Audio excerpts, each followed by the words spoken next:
Again, good morning, everybody. I see there's still some people joining. I think some people had difficulties with the access link, so we will give them another 2 minutes. And we're also waiting on the presentation to be projected.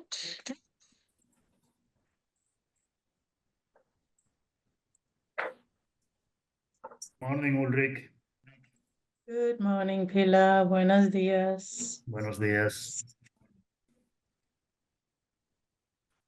So you would have gotten a message this morning that we're recording this session. The reason is that we do want to keep this as a resource for other beneficiaries. We did not receive any objections, so we take that as consent. And we also have translation. So for anybody who's more comfortable in Spanish or in French. Perfect. Yes, thank you.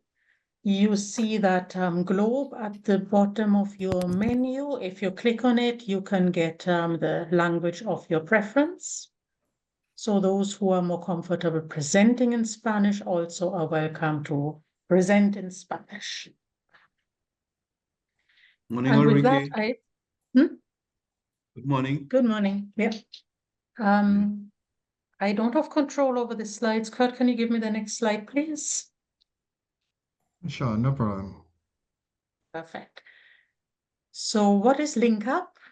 It is a CBF-wide activity that the acronym stands for Learning, Insight, Networking, and Knowledge Sharing. So it goes beyond the programs, it goes beyond the EbA facility, and it is across all 3 programs of the CBF.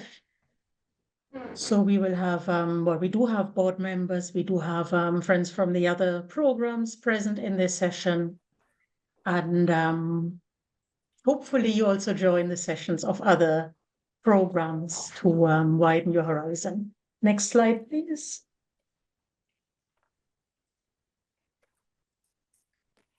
So with these words, I want to welcome you to the session. I will not go through all the presenters because I leave that to my moderator, Prosper, Technical Officer of the EbA facility. Next slide, please.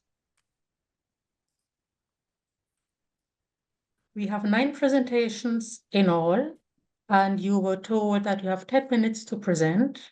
And that is a hard 10 minutes because that is an hour and a half of presentations. And we do want time for discussion, for exchange between all of us, question and answers, live and in the chat.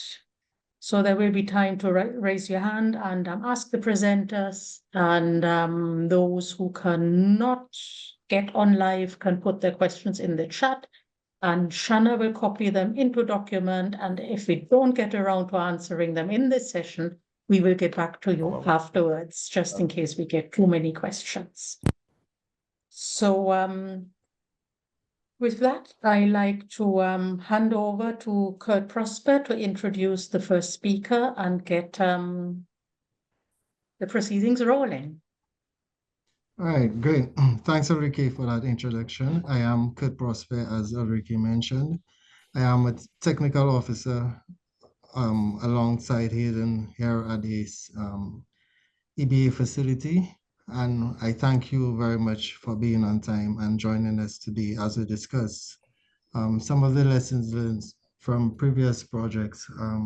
First off, we're going to start off with Canary, and we have Yasa Belma, who will give us a presentation on pioneering the blue-green economic development model for coastal adaptation.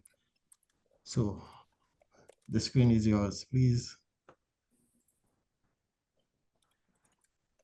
Thank you and good morning, everyone.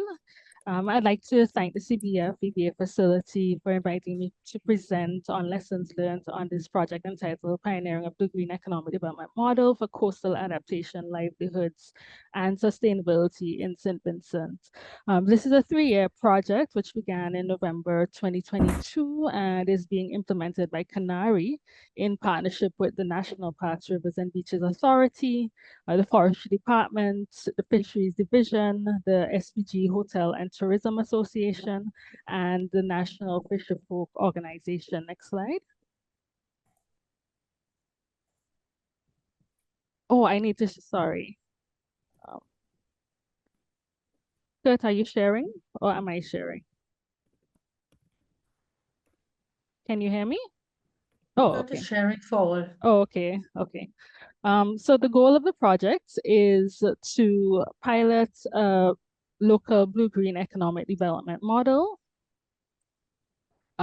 for that protects, restores, and sustainably uses coastal and marine resources for ecological, socioeconomic, and climate resilience in the South Coast. So we're looking at resilience from integrated approach. It's the project takes a holistic, next slide. The project takes a holistic landscape approach to building resilience in the South Coast of St. Vincent. And our goal is to pilot a local blue-green economic development model that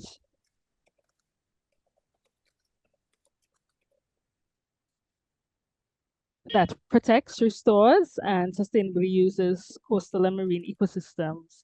Can you please change the slide? I'm not seeing a change.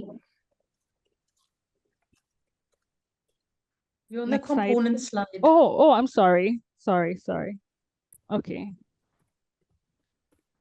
Oh, I'm sorry. So please go back to the map of project location. I wasn't seeing the right thing on my screen. So the project is located in the south coast of St. Vincent, which is the epicenter for tourism operations on mainland St. Vincent. And this is it's a key fish landing site and has a dense population of approximately 29,000 inhabitants. It is also the site of the South Coast Marine Conservation Area, which is the mainland's only marine protected area. This is a 2.2 kilometer square zone featuring important mangrove, seagrass, and coral reef ecosystems. It is the only location on mainland St. Vincent which has white sand beaches, and it's very important for local recreation, yachting, diving, etc. However, the area is threatened by climate impacts such as rising sea level, coastal erosion, and flooding. The ecosystems in the area are also under immense pressure from human activities, particularly land-based sources of pollution. The project therefore has 3 components. Component 1 looks at scaling up ecosystem-based adaptation solutions for coastal and watershed rehabilitation. Component 2 looks at reducing threats to ecosystem resilience and developing blue-green enterprises, while the 3rd component looks at strengthening capacity, partnerships, and investments. Next slide. So component 1, which focuses on scaling up EbA solutions, we designed it in a way where we would have used ecosystem valuation to inform the design of the interventions. However, one of the things that we realized when we began was that technical expertise in the region in this area is quite scarce, and this led to procurement delays. Therefore, we had to shift the focus to using a more participatory approach to identifying the appropriate EbA solutions. So we utilized stakeholder mapping, which was informed by existing vulnerability assessments to identify these actions. One of the things that stakeholders were keen to do was to build on successful coastal restoration work, which had been previously conducted in the South Coast by a local dive shop, Serenity Dive, with support from the SPG Conservation Fund. So we decided to focus on scaling this up. So we had a consultant come in and design a scale up of this project. However, just as we were about to start this last year, we had a massive coral bleaching event, and this led to a delay in the startup of that activity. But happy to inform that this project has now started with all 3 dive shops in the South Coast area implementing this activity. We've also implemented coastal and river cleanups in collaboration with local partners, including CSOs, and designed a draft watershed rehabilitation plan, also in collaboration with our partners, focusing on riparian revegetation and river cleanups to address flooding and land-based pollution. Component 2, this is an area that's really critical to the project. Canary sees green-blue economy as one that aims for long-term prosperity rather than just growth through equitable distribution of economic benefits and effective management of ecological resources. They're really the backbone of Caribbean economies, and so we put a lot of emphasis on strengthening these MSMEs to develop greener business models and practices. So under this component, we've supported 9 MSMEs so far in applying Canary's tools entitled the Blue-Green Enterprise Radar and the Climate Proofing Enterprises tool that allow them to identify areas where they can adopt more sustainable resource use practices and business models and resilience measures. We pair them with a mentor who helps them to identify strategies, and we have provided them with grants to implement the priority actions that were identified through this process. We've also drafted 5 minutes, please. Okay, we have also drafted stewardship action plans and worked with community-based organizations on advocacy and awareness raising, along with other public awareness initiatives. Under component 3, we've focused on strengthening capacity. So looking at training, workshops, learning exchanges, updating of the management plan for the area. And we're about to work with an environmental economist to undertake an ecosystem valuation, which will inform the design of a blue-green economy roadmap and financing plan. Next slide. In terms of the key successes and challenges, some of the successes are that we've been able to raise awareness about the need for protection of the area.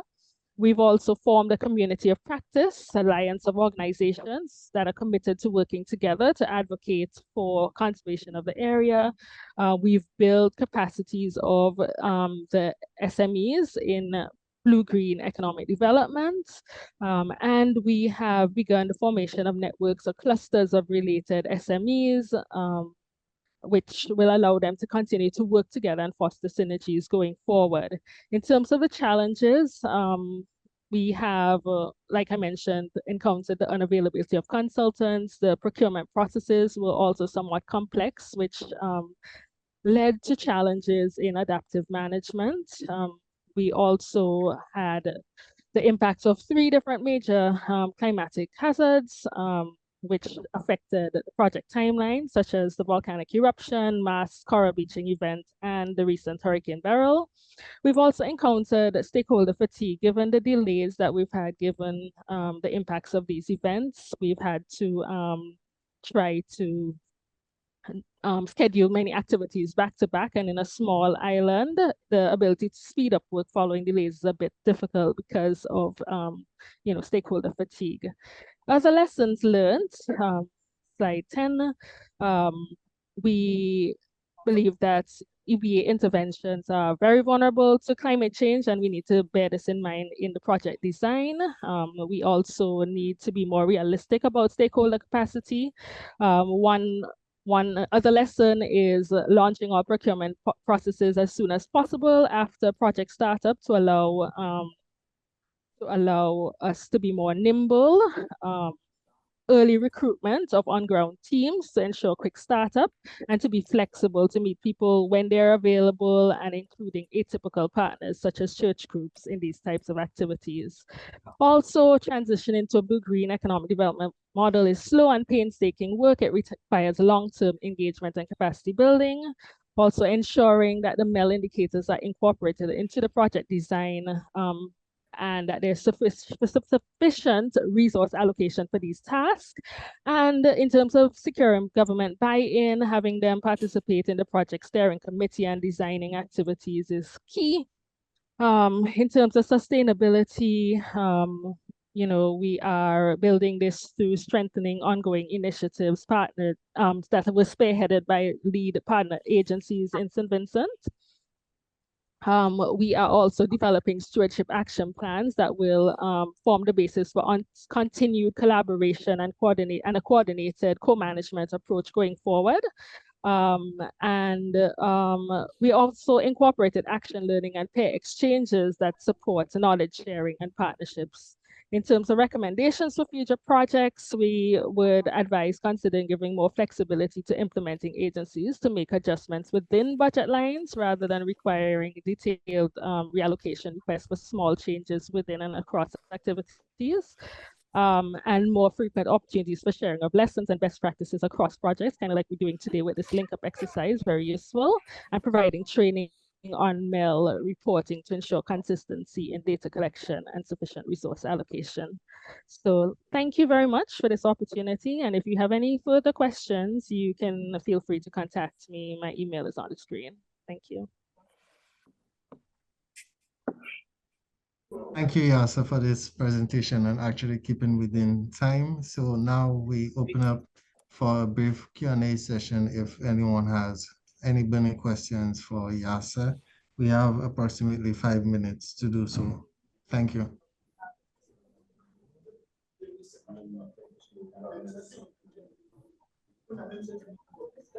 No burning questions. You could just raise your hands and I will allow you some time to ask a question. Kizzy, you could go ahead. Hi, yes, so thank you for a very great presentation. I just had one question regarding, you mentioned the community group with the church. Could you just tell us a little bit more on how you guys would have outlined your approach to engage with them on this initiative? Well, when we were doing our preliminary stakeholder analysis, we recognized that one of the challenges in St. Vincent is that a lot of environmental groups are not functioning at the moment, not very active. Volunteerism has been in decline. And so we recognize church groups as one of the most active participants in community development. So in our initial stakeholder engagements, we just sent letters to them and invited them to participate. And they've been very consistent throughout the project in attending activities. They see it as an opportunity to engage in stewardship as, I guess, Christian responsibility. So that has been an interesting experience. They have really been actively involved throughout. Thank you. Thank you.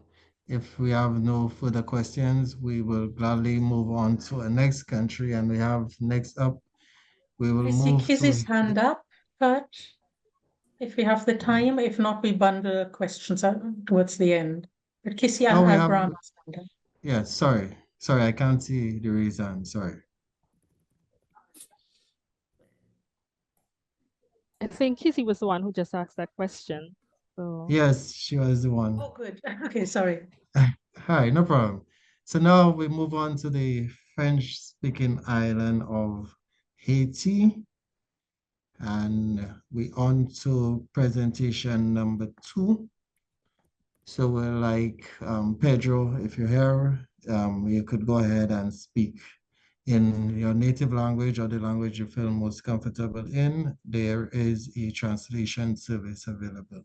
Thank you. Ok, buenos días a todos y a todas. Voy a hacerlo en español, porque no creo que a esta hora de la mañana quieran escuchar un mal inglés. Okay, no hay problema. Ok. Bueno, en nombre del equipo del Instituto Dominicano de Desarrollo Integral, muchas gracias por estar presentes y por este espacio.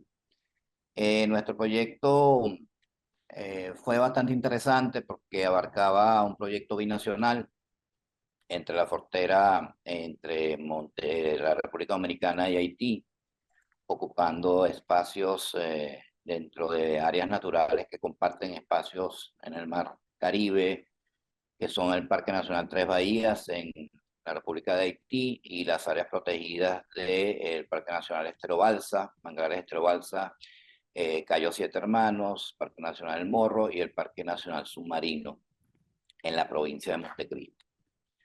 Tomando en cuenta un factor importante, que los ecosistemas y la biodiversidad no tienen fronteras y que cualquier acción que se tenga que hacer para tratar de enfocar la conservación y buscar la manera de atender todos los impactos que puede ocasionar el cambio climático y los factores socioeconómicos o sociopolíticos que puedan afectarlos son de vital importancia para cualquier acción que se vaya a hacer a futuro. El proyecto, sigue la próxima. El proyecto constó de 3 componentes.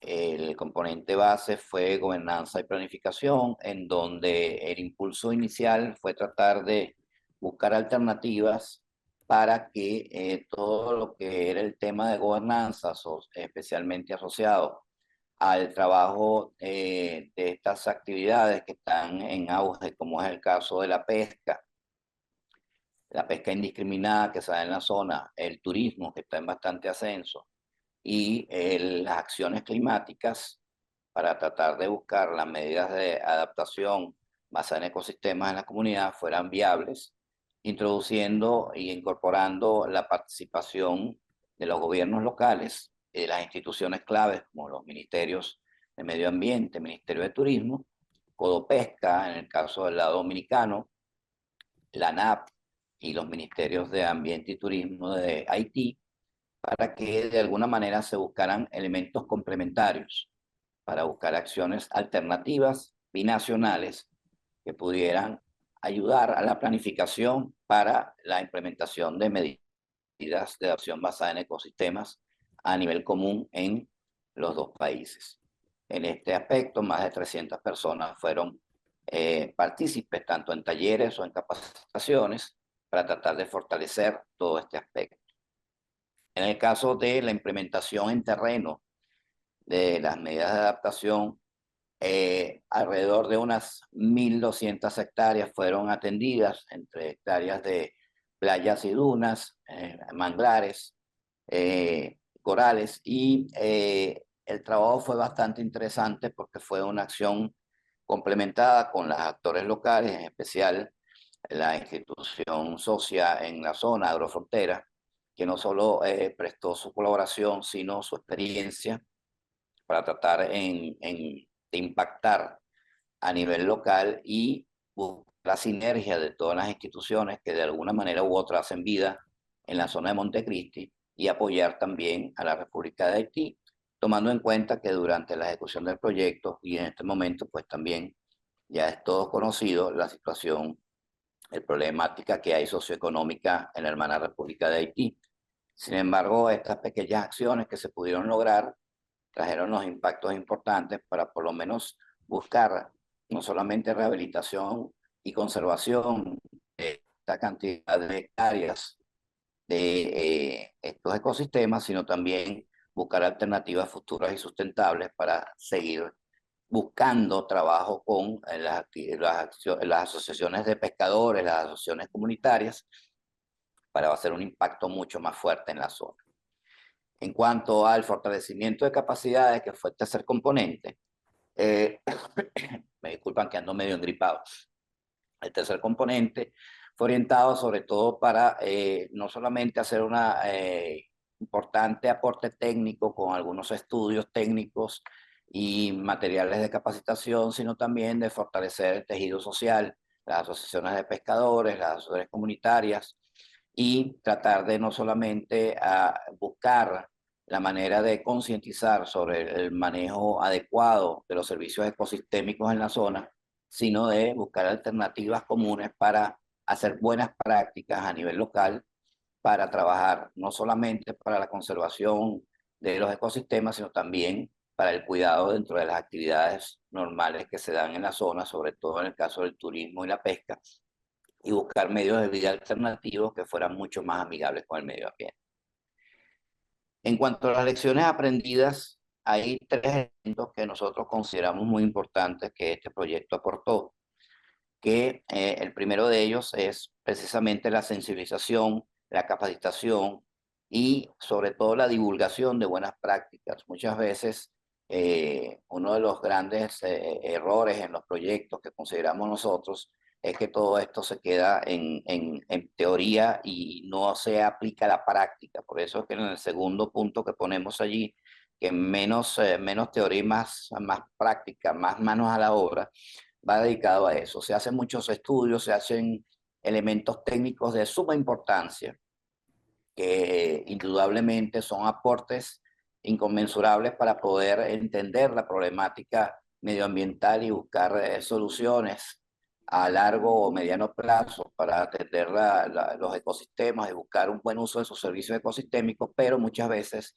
estos documentos no bajan, no llegan a las comunidades, a los verdaderamente beneficiarios, actores, o más bien las personas que sufren de los embates de toda la problemática climática que se está dando, sobre todo en estos sectores, en donde por mal uso, por mal manejo, por mala aplicación de las leyes, se hacen desastres ambientales, por decirlo de esta manera, por el mal cuidado, en el caso de mal uso de suelos, por el crecimiento indiscriminado que se va dando a nivel de construcciones en zonas que van afectando, en el caso de Montecristi específicamente, los ecosistemas de manglar, o el daño que se hace con el turismo cuando se utilizan embarcaciones que pueden dañar las zonas importantes polaríferas que hay en el Parque Nacional Submarino. Entonces, todas estas acciones, que si bien en un momento determinado pueden ser elementos importantes, si no se comparte la teoría y la práctica y no se ponen en práctica acciones, van a ser bastante poco probable que la sostenibilidad o las acciones futuras puedan tener un impacto real. Y lo último, entender que también pequeñas acciones 2 minutos, por favor. sí, producen grandes impactos. Esto hay que entender que a veces una pequeña acción puede tener un mayor impacto, como fue el ejemplo de muchas de las actividades que desarrollamos en el proyecto. La próxima. Next. La próxima lámina. Ok. En el caso de las recomendaciones básicas son 2. Sinergia de comunicación para todos los actores claves, entre gobierno, sector privado, asociación civiles, todo lo que es comunidades, porque uno de los elementos que tiene que tener como base cualquier proyecto que se implemente, sobre todo que va abocado a la atención de la problemática a nivel local, que tiene que atender los ecosistemas y la biodiversidad, tiene que tener la implementación concertada entre todos los actores para evitar la duplicación de esfuerzos. Y eso es un elemento importante clave. Muchas veces se hacen diferentes iniciativas en la misma zona y no se comparte información, no se comparten lecciones aprendidas y no se hace sinergia. En la sumatoria está la fuerza. Mientras más se unan las instituciones para buscar acciones comunes e integrar esfuerzos, va a ser mucho mayor los resultados. Y eso es un elemento que en los futuros proyectos, cuando se hagan intervenciones en un país o en una zona específica, se tiene que tratar de que todos los actores o todos los elementos involucrados tengan un nivel de comunicación importante para aunar esfuerzos y buscar soluciones básicas comunes. Próxima. Para finalizar, la última lámina, ¿cómo asegurar la sostenibilidad? Pues nosotros tuvimos 3 elementos importantes que hemos estado aplicando. Por ejemplo, en diferentes proyectos hemos aplicado lo que se llaman los comités provinciales para la adaptación al cambio climático, en donde se involucran a todos los elementos importantes a nivel municipal o a nivel provincial, en donde no solamente se discute la problemática, sino se aportan soluciones locales basadas en las necesidades identificadas por las propias comunidades. Esto lo hemos implementado en varios proyectos que estamos ejecutando, no solamente con el CBF, sino con el Fondo de Adaptación, y ha sido un elemento importante que ha permitido la búsqueda de soluciones comunes con la participación de todos, no creando nuevas estructuras, sino fortaleciendo las ya 30 existentes. segundos, por favor. termino. Las alianzas público-privadas, que son totalmente importantes, y elaborar foros técnicos que sean a nivel nacional o regional para compartir lecciones aprendidas y buenas prácticas, para no solamente conocer las experiencias locales, sino también las experiencias extranjeras que puedan servir de base para cualquier iniciativa local. Ya con esto terminamos. Muchas gracias. Y en la última lámina hay un mensaje importante, que la única forma de poder nosotros entender lo que queremos, tenemos que amar lo que hacemos y lo que queremos lograr. Muchas gracias a todos. Me disculpan la ronquera, pero tengo una semana con una gripe que no me deja. Muchas gracias a todos y cualquier pregunta a la orden. Muchísimas gracias por su presentación. Thank you for being there with us, even if you have the cold, and we do hope that you get better soon. So now we open the floor for any questions in any language you feel comfortable with. Thank you.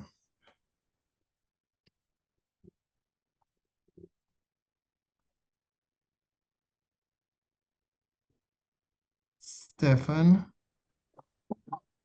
Sí, buenos días. Muchas gracias, Pedro. Stefan Roland, soy el jefe de misión de la Cruz Roja Holandesa en Haití, en el vecino país. Muchas gracias por tu presentación. Me interesa saber cómo han trabajado con los ministerios y gobierno haitiano, tomando en cuenta la complejidad de la situación acá. Y también si me puedes dejar tus datos en el chat, ya que nos interesa tal vez a futuro trabajar con Cruz Roja Dominicana en un proyecto similar binacional en el sur del país. Muchas gracias y éxitos. Y cuidáis, abrir. Ok, muchas gracias. Bueno, a nivel de trabajo, en los primeros meses del proyecto tuvimos una relación directa con el Ministerio de Ambiente en Haití. Fue bastante complicado porque se exigía una serie de cosas que no estaban acordes a lo que quería el proyecto. Luego trabajamos a nivel local con los representantes de los ministerios de medio ambiente, pero hubo mucha resistencia para el trabajo mancomunado por más razones políticas que técnicas. Logramos participar con los ayuntamientos locales, que fue que más tuvimos el apoyo, como en el caso del ayuntamiento de Fort Liberté, que hubo una participación muy importante de su alcalde, que está muy comprometido con el apoyo. Pero fue bastante complicado el lograr tener. La ANAP, que es la Asociación de Áreas Protegidas de Haití, participó con el representante del Parque Nacional de Tres Bahías, estuvo muy colaborador con nosotros.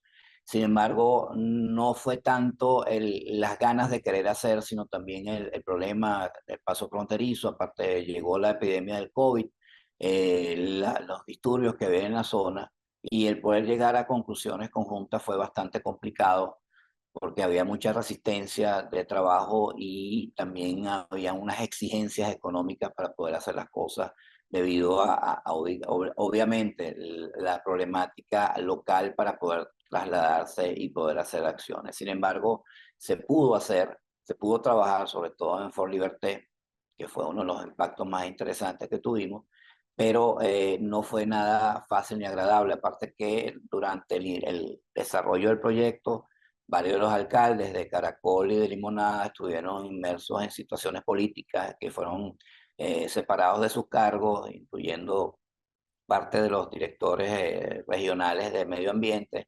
Entonces, esto fue bastante caótico. Sin embargo, las pequeñas acciones que pudimos hacer fue por la motivación propia de las mismas personas a nivel local y del apoyo del alcalde de Fort Liberté.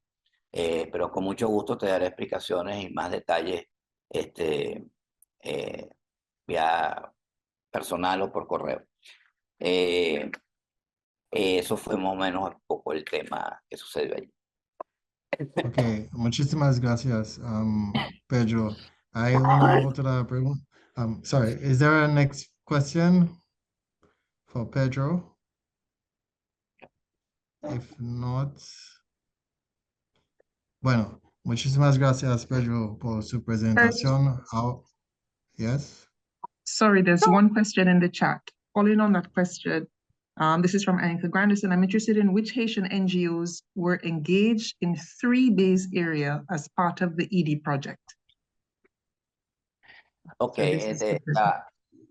So respondo en español. La propuesta inicial y en la primera parte del proyecto tuvimos el acompañamiento de FOPROVIM, FOPROVIM, que es la ONG que tiene más impacto en la zona, que ha tenido un trabajo muy importante y que desarrolló acciones muy importantes para la implementación de los planes de manejo en el Parque Nacional Tres Bahías. Sin embargo, luego precisamente con todo este problema, las crisis, pues la situación se puso algo tensa y no hubo una participación más enfocada. Sin embargo, tuvimos mucho apoyo por parte de ellos, hubo dentro de sus posibilidades, dentro de las acciones que pudieron desarrollar, tuvimos la colaboración para desarrollar algunas acciones, pero lo que fue la parte de FOPROVIN y la NAP fueron los factores interesantes conjuntamente con el ayuntamiento de Fort Liberté para poder desarrollar las pequeñas acciones que hicimos en el Parque Nacional Tres Bahías. Ok. Muchísimas gracias otra vez. Ahora nos vamos a Haiti. Y s'il vous plaît, Carl, your presentation is up next. So thank you again, Pedro. And now we move over to Haiti for Carl's presentation on payments for ecosystem services. Thank you.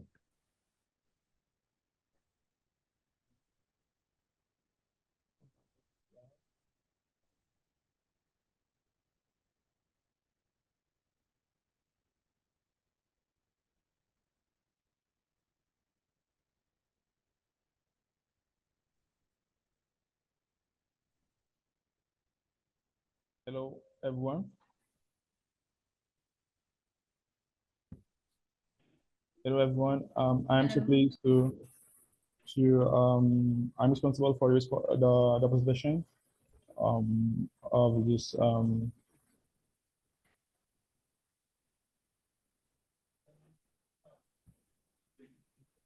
so between 2020 and 2022, CORE implemented a project underneath region entitled Payment for Ecosystem Services to protect and restore mangroves, commonly known as EbA1. To achieve this goal, the project was implemented around three principal objectives.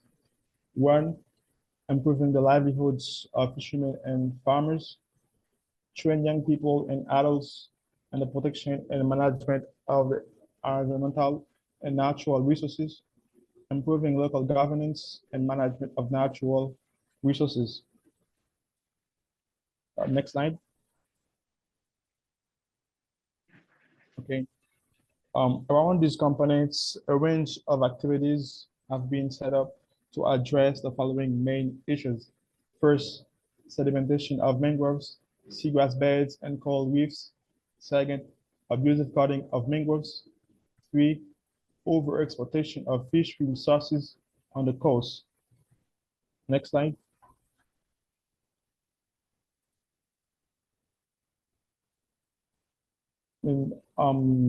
Concerning the location of the project, Bondo is located on the coastal plain.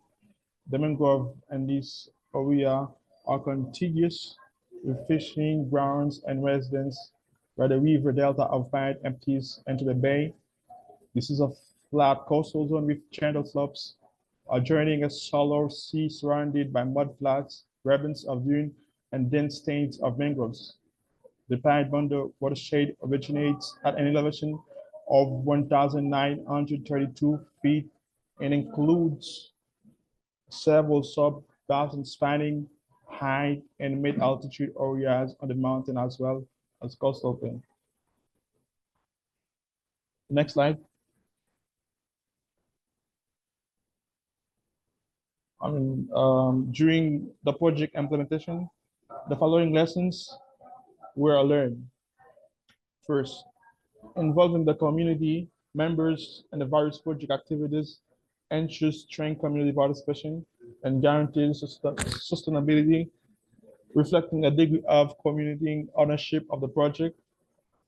Second, environmental projects that address complex problems require social and environmental change, and poverty creates a certain obstacle the application of measures to protect natural resources as they constantly live off the misuse of natural resources on a daily basis.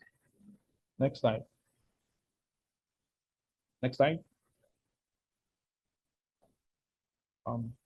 The budget flexibility is fundamental for achieving the outcome, because since economics and environmental reality can drastically change throughout the project running, and that requires budget adjustment.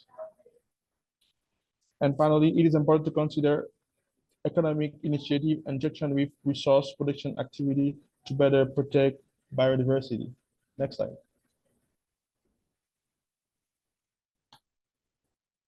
Next slide. Okay.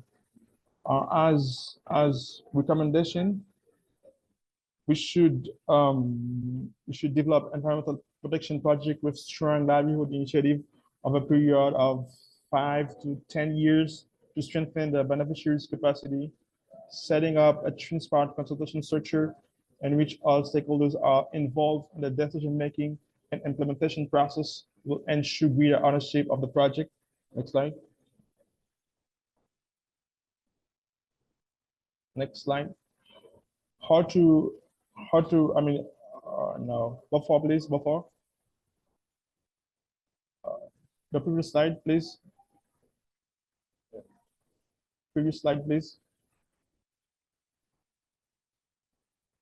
Okay, how to secure, government buy-in. To support the government, its environmental policy, the project document must be aligned with the strategic plan for territorial, economic, social, and institutional development. The project document must be in line with the government's national and international commitments. The project must meet the needs of key partners, structures. Okay, next slide. Next slide. How to ensure sustainability. To ensure the sustainability and replicability of the project, it is important to set up an ownership process and a capitalization system by strengthening local structures and a dynamic monitoring and evaluation system. Next slide. The constraint on project implementation. First, during the implementation of the project, we face numerous difficulties of variation and the inflation from 5.2% to 33% during the year 2022, which has negative impact on project planning. Political instability and the proliferation of gangs are blocking roads and limiting project activities. The fuel scarcity has had a major impact on project activities as fuel is important for transport. Next slide.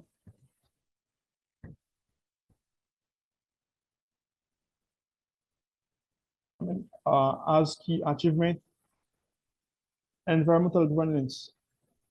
First, entry set up for environmental clubs and schools, train and raise awareness among 150 participating students in environmental education programs, producing audiovisuals for Creole to raise public awareness of environmental protection and the sustainable management of natural resources, set up 4 awareness raising panels on mangroves protection for the public, train and raise awareness among 100 farmers about natural resources management, train and raise awareness among 45 fishermen, including 11 women, on sustainable fishing techniques, the management of natural resources, particularly fish stocks, and the fishing value chain.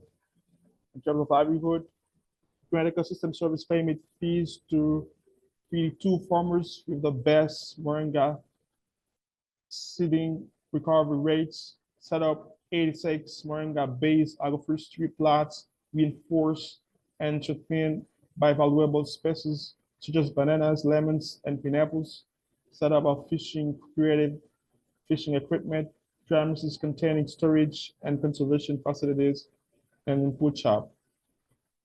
Next slide.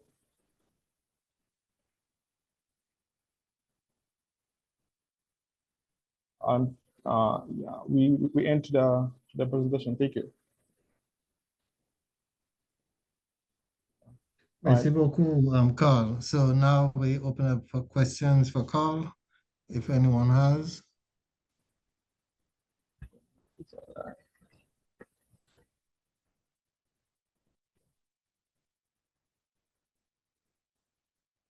Are there any questions in the chat? No, there are no questions in the chat at this time. Okay, no problem. Well, if that's the case and we have no burning questions for Carl right now, we will, if you come up with any questions, you may think of asking him, you could save it for later. Now we'll go over to the Dominican Republic, where we'd have Fernando from the Ocean Foundation to present on his experience with implementing his project. Fernando? Thank you, Kurt. Gracias, Kurt. I will present about a regional project between the two largest countries, island countries in the Caribbean, being the Dominican Republic and Cuba. This was a concept we thought about and presented to CBF EbA based on several things, really. Two countries with very similar threats over tourism, climate change, fisheries issues, also vanishing habitats, particularly looking at coral reefs. And I'll report at the end that the partnership, the regional component of this was extremely successful. It's a South-South partnership, so two countries in the region learning from each other with minimal input. It's really a capacity building project, as well. As you can see from the map. The region, if you would go back a second, Kurt, the area is massive, right? Between literally the easternmost tip of Dominican Republic, which is Punta Cana, and Guanacabibes National Park. So you can see, while the countries are pretty spaced out, distant from each other, they share a lot of the same habitats, also the same language and same culture. And that proved very useful in bringing our projects together. If you go to the next slide, I can go over the three different habitat types, projects that we took on. The first being coral restoration in both countries. Bleaching has been severe, particularly during our project in 2003. There was a massive bleaching event we've never seen before. Entire colonies of Acropora palmata, which is elkhorn coral in Cuba that had been around for decades, just immediately died. And there's been severe bleaching in the Dominican Republic as well. Also disease. So stony coral tissue loss disease appeared in Cuba for the first time last year, at least scientifically.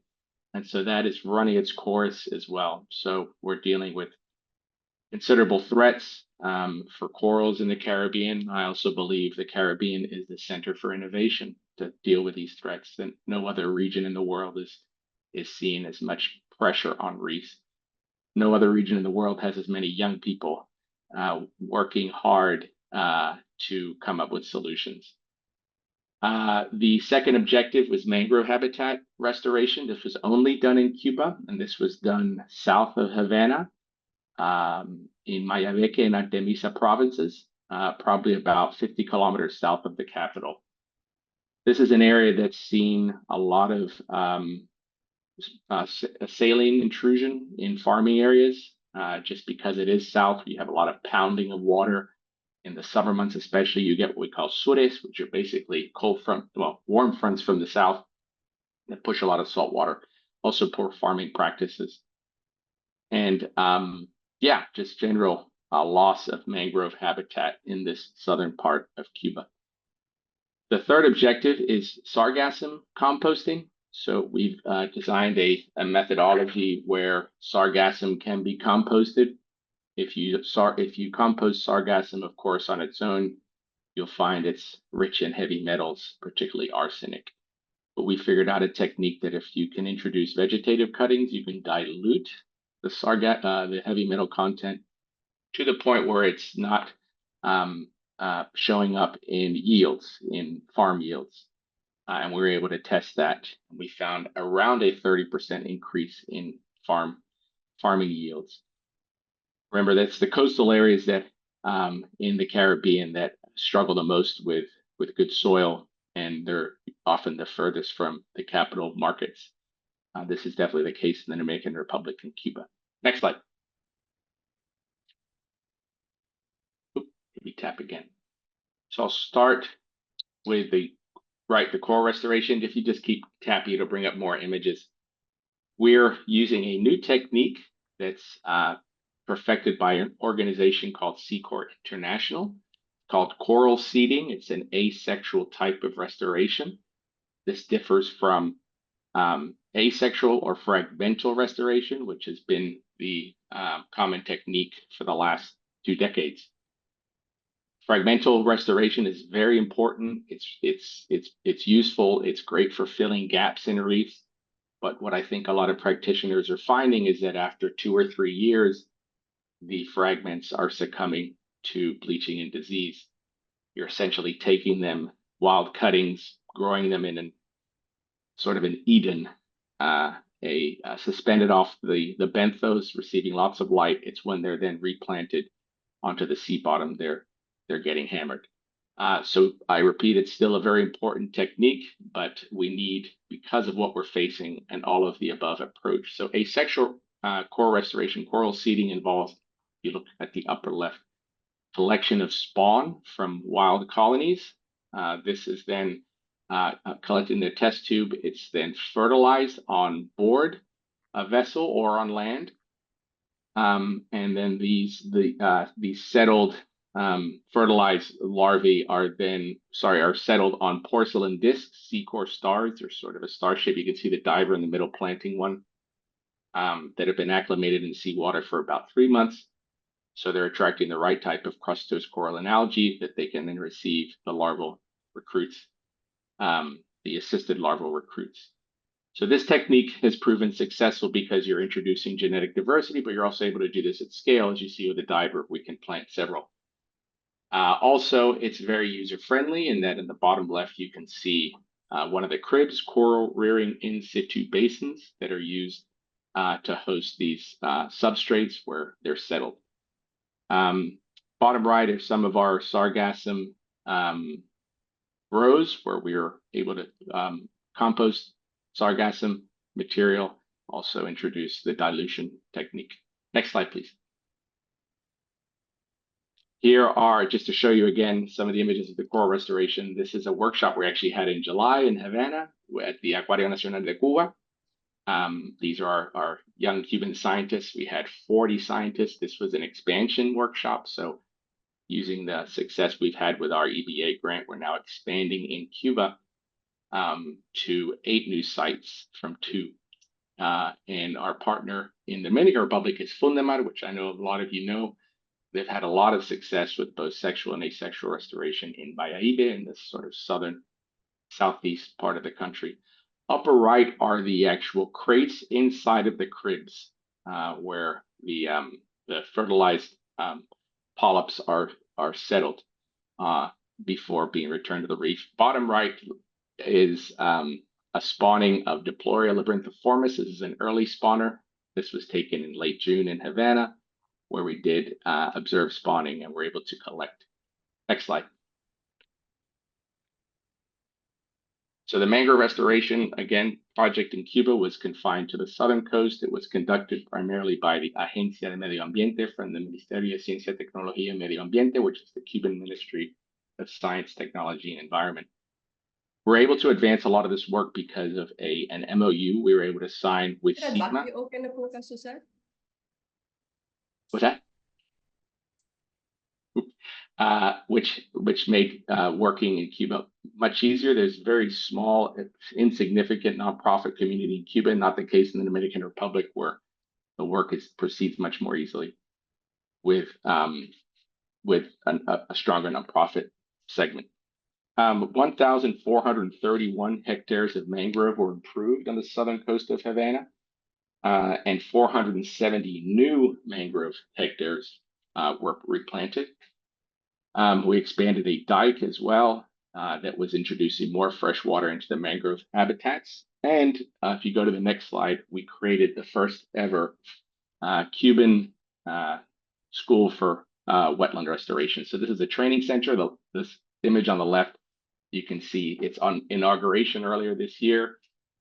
So this is bringing together Cuban and hopefully international scientists to receive training in wetland restoration.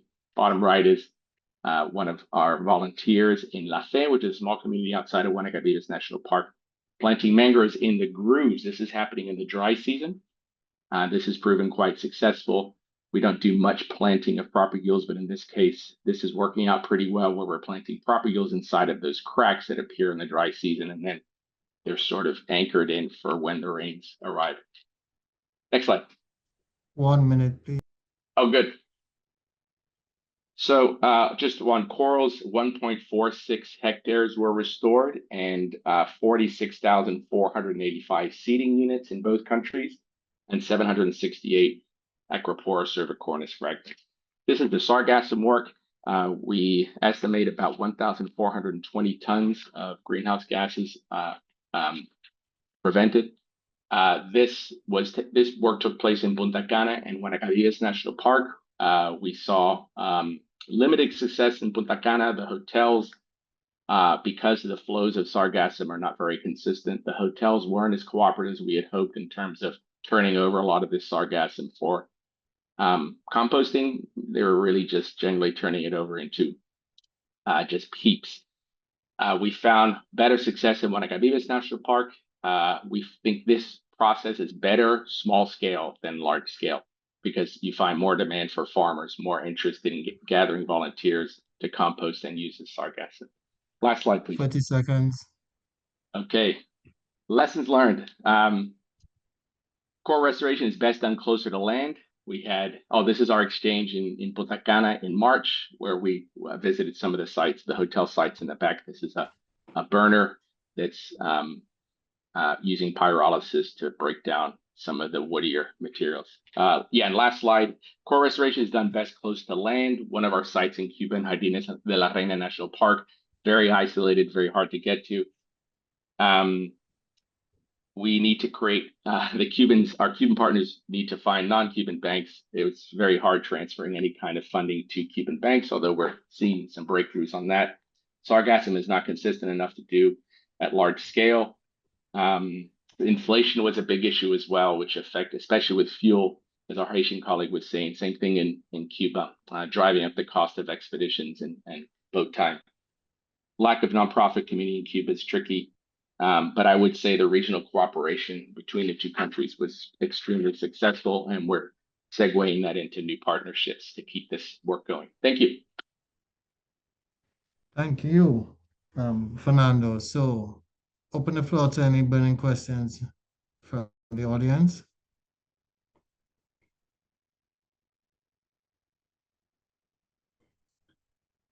Five, 4, 3. If there are none, then we move over. Thank you, Fernando, for that great presentation and for showing us what's happening over in Cuba and the DR. And we will now move over to Grenada, where we have some community resilience. Excuse me, Kurt. Sorry, we just have one question that just came in from Canary, Belmar. What did you use pyrolysis for? Right, good question. So it's the problem with using pyrolysis for it's best used for like woody substances like palm fronds. We're trying to use it with sargassum. Basically, pyrolysis is extreme heat without necessarily burning compost. And so in the case of sargassum, it didn't prove particularly useful because it incinerates it too quickly. And so you end up with very little ash, very little compost to use. But in a perfect scenario, it can be used to quickly reduce volume of compost. it's turning into a sort of ash that can be then used as a fertilizer, sort of a concentrated fertilizer. Didn't work so well with sargassum. We tried it out. It's just that the sargassum leaves are very sort of tender, so they just incinerate too quickly, and the resulting ash is small. It's not really useful for sargassum. Great, thanks, Fernando. Any last burning questions before we move on to Kendon? And we're going to jump over to the English-speaking Caribbean, to Grenada. So Kendon, the floor is yours, please. Good morning. Okay. Thank you. Next slide, please. Thanks. Okay. All right. So good morning again, everyone. Today I'm here to talk about our project, which actually ended this year. It's the Innovative Nature-Based Solutions to Enhance Community Resilience in Grenada. Quite a mouthful, so I'm going to be using the acronym ING throughout the duration of this presentation. This project, oh, sorry, go back again, Kurt. Thanks. Yeah, the two main objectives of our project was mainly to provide restoration to the fringing reef situated at the Subi's Grenville Bay area in Grenada, and also to pretty much build on the shoreline in terms of providing that additional stability, resilience of the shoreline to erosion due to climate change and other environmental factors. These combined efforts were mainly to aim to protect the residents within the Subi's Bay area, as well as their businesses and their livelihoods. Next, please. Right. So in terms of the location of the area, as mentioned earlier, we would have identified the Subi's area, which is located at the roughly northeastern end of Grenada, and is actually located in the largest parish, that's the St. Andrew's Parish, roughly about 26,000 persons. The community had high levels of exposure and low adaptive capacity due to climate change or the impacts of climate change. And we actually saw there was an exposure level of 2 meter rise in sea level based on based on the area that we assessed in accordance to the vulnerability assessment that was done prior to the commencement of the project. Additionally, back please, thanks. Yeah. Additionally, there were also degradation of the coral reef, mainly due to overfishing, as well as a lot of the water quality issues within the bay. So when we did our assessments, there were actually less than 10% live coral coverage, and approximately 65% of the coastline lost. 65 centimeters of the coastline were lost per year. Next, please. Right. So some of the lessons learned we had pretty much encountered as we were going through the process of implementation and planning is that community involvement is crucial. So a lot of engagement was done through the planning phase as well as through the implementation phase, which somewhat kind of raised the awareness of what was actually happening. We actually leaned on the community a lot for some advice because they were the most appropriate persons to actually get some advice from, as they were key stakeholders, as well as in terms of ensuring longevity of the actions that we took. We somewhat built a level of stewardship within the community so they can actually take ownership of what was accomplished. Secondly, we also saw that using diversity or embracing diversity within the coral species that we utilize, not just using the Acropora palmata or the Elcon corals, but we also utilize the knobby brain corals. We utilized the star corals. And what we saw is that when there were issues of bleaching, where we saw a large number, if not, I think was all of our Acropora palmata completely died off, we were able to then plant out some of the remaining corals, which were the brain corals and the star corals, onto the reef, which somewhat bring in some biodiversity, additional to what was there before. Aside from that, including project contingencies is actually quite vital. At the start of our project, we actually initially we wanted a on-land nursery, so ex-situ nursery.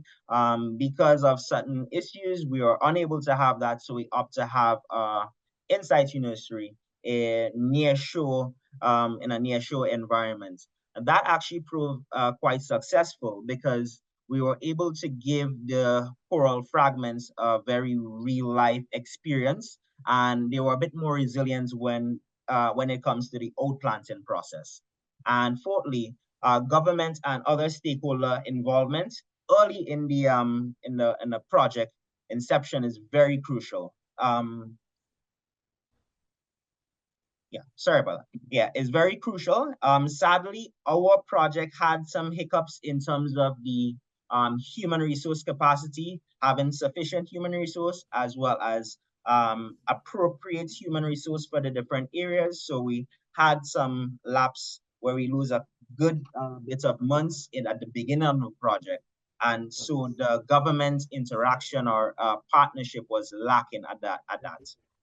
Next, please. Right, some of the unexpected outcomes, coral restoration, in terms of the coral restoration aspect, sorry.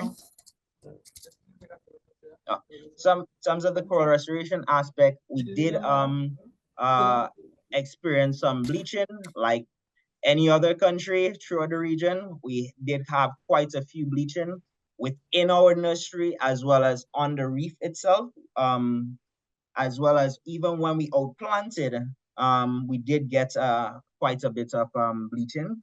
Large bits of our coral, that's the Acropora palmata, succumbed to the bleaching. In fact, we had 100% mortality in the Acropora palmata. The living shoreline completion resulted in late project closeout. As mentioned, we did have some issues at the very beginning in terms of really getting the project up and going because of staff issues as well as government buy-in as well. And the shoreline stabilization aspect, the recreational space was actually appreciated and being used before the project actually completed, but it was in a safe environment, of course, and this actually continues today. Also, the passage of Hurricane Beryl, there was no damage observed to the shoreline stabilization area. That was actually a hybrid between green and gray infrastructure. So we utilize a lot of the coastal plants as well as gabion baskets and stones from the local quarry. Next, please. So some of the recommendations for the future projects. Community involvement is crucial, as mentioned before. This includes bringing all stakeholders and partners on board with the community engagement. Dedicate more resources, so that's including funds and human resource to achieve objectives of the MEL. The MEL proved quite important, and it's usually looked not necessarily looked down upon, but not given much attention.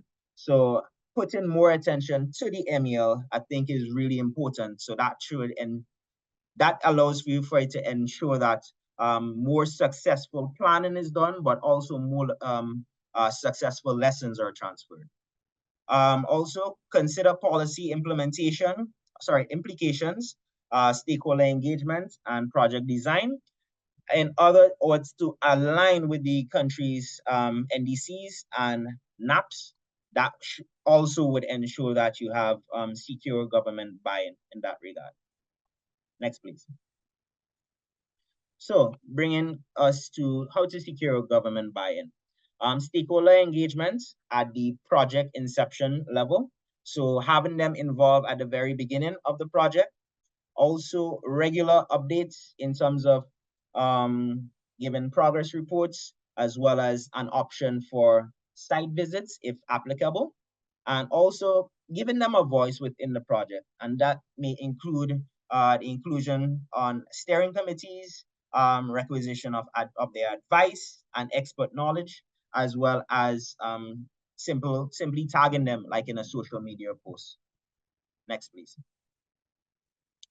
How to ensure sustainability. So in that regard, we looked at capacity building opportunities, as well as community engagement throughout the lifetime of the project. It's very important to identify who are the key stakeholders, who could really get the project from not just the implementation phase or the completion of that phase, but how to actually get it to recognize or realize those outcomes. Also stewardship building within the community space, giving the community members the adequate tools and knowledge to actually perform certain duties, so as opposed to constantly going back on doing it yourself. And finally, standard operating procedures to ensure replicability. So that way you ensure that, well, the operating procedures you're using are up to date, as well as they're widely acceptable. So that way other countries can actually perform the same. Just to highlight, back again, Kurt, please.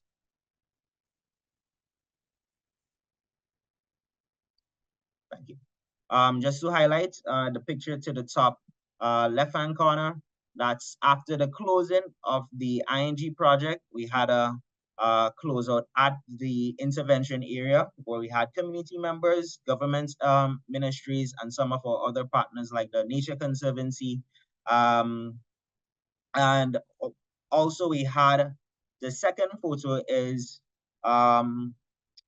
very proud photo actually, is one of the areas where we did outplanting, and here you can actually see some of the coral fragments that we planted actually started fusing together, and they actually survived the bleaching event, and that would have been the knobby brain coral here. And lastly, we had some of the mangrove outplanting, and this photo was actually taken from our plant nursery, which was actually set up in the intervention area. All right, next please. Thank you very much to CBF and German government for their generous support, funding, their advice, their opportunity to actually meet different groups and NGOs that are doing similar activities. That knowledge sharing components is very, very useful and should be continued. Thank you to the Nature Conservancy for giving us all of the support in all of the areas that we needed, and really seeing the vision for this project as well.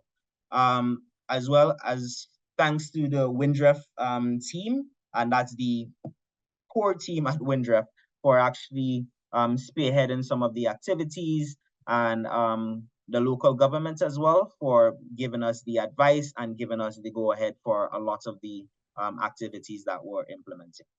All right, thank you very much again, and thank you for the opportunity to share. Any questions? Thank you, Kendon, and thanks for highlighting the importance of the mill and ebony. So with that, we open up the floor to questions from the audience.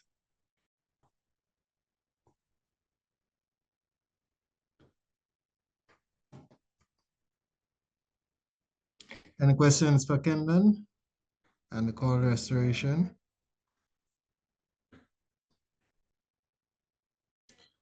Okay, are there any questions in the chat? No questions at this time. Okay, well, if you think of any questions for Kendon, you could just jot it down in the chat. And in the end, we will go through and ask any questions that we haven't picked up on. So now we move over to the Netherlands Red Cross and looking at integrated coastal and marine ecosystems management back again in Haiti. So, s'il vous plaît, we would like Julia or Green, or if it's a joint presentation, to kindly have the floor.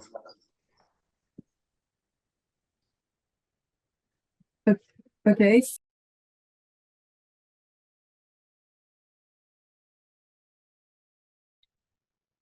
Hello.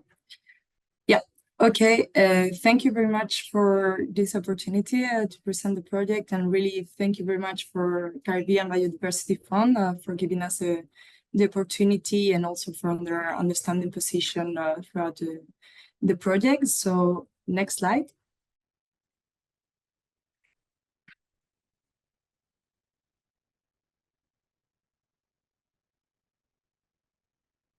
Okay.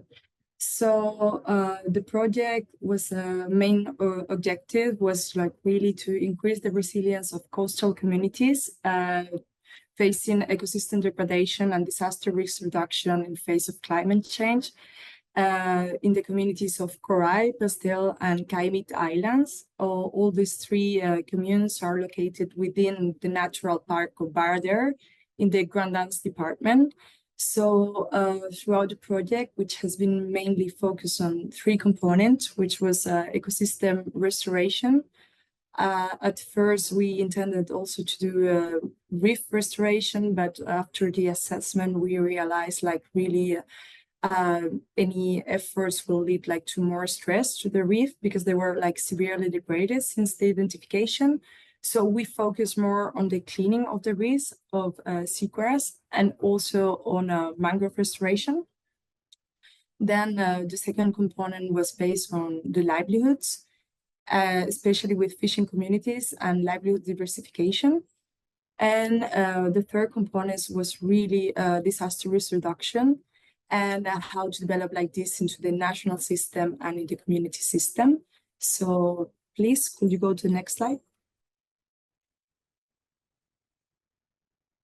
So basically, we've been developing the whole project in this area, and there you can see like the little icons, not only on the mangrove restoration, but also on the livelihoods part, and also the disaster risk reduction. So these are our three communities really in the Grand Anse Department. So please, next slide.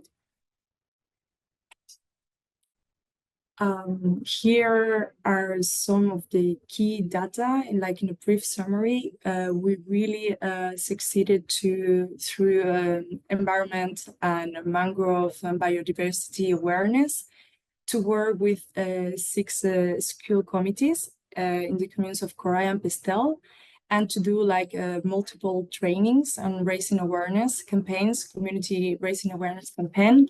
But also we leaded a radio program by the school committees on specifically biodiversity and mangrove restoration in Creole, which is being played right now in the radio. Through the restoration efforts, as we said, we really work with 3 species, so white, red, and black mangroves. And we succeeded to plant more than 34,000 plants in around an area of 10 hectares in this natural park. Then on the livelihoods, we have been working in agriculture, adapted seeds and also vegetables, but also beekeeping and fisheries from 2 points of view, really in planting fish and aggregating devices, because we found a really huge problem, and also giving them equipment and materials, because it was a really big problem, the access to the sea, because everyone doesn't dispose on really equipment and boats. So that led to more overfishing in the coastlines and really the degradation of the reefs. And then also the main issue was the conservation, impacting a lot on the revenues. And then on the third component, we really work on the implementing of 3 community early warning systems, facing 2 of the main risks, which will be in the area hurricanes, but also tsunamis. We have worked on the departmental contingency plan and also provided an emergency stock, which actually had to be used during like a little earthquake last year, and restock. So next slide, please.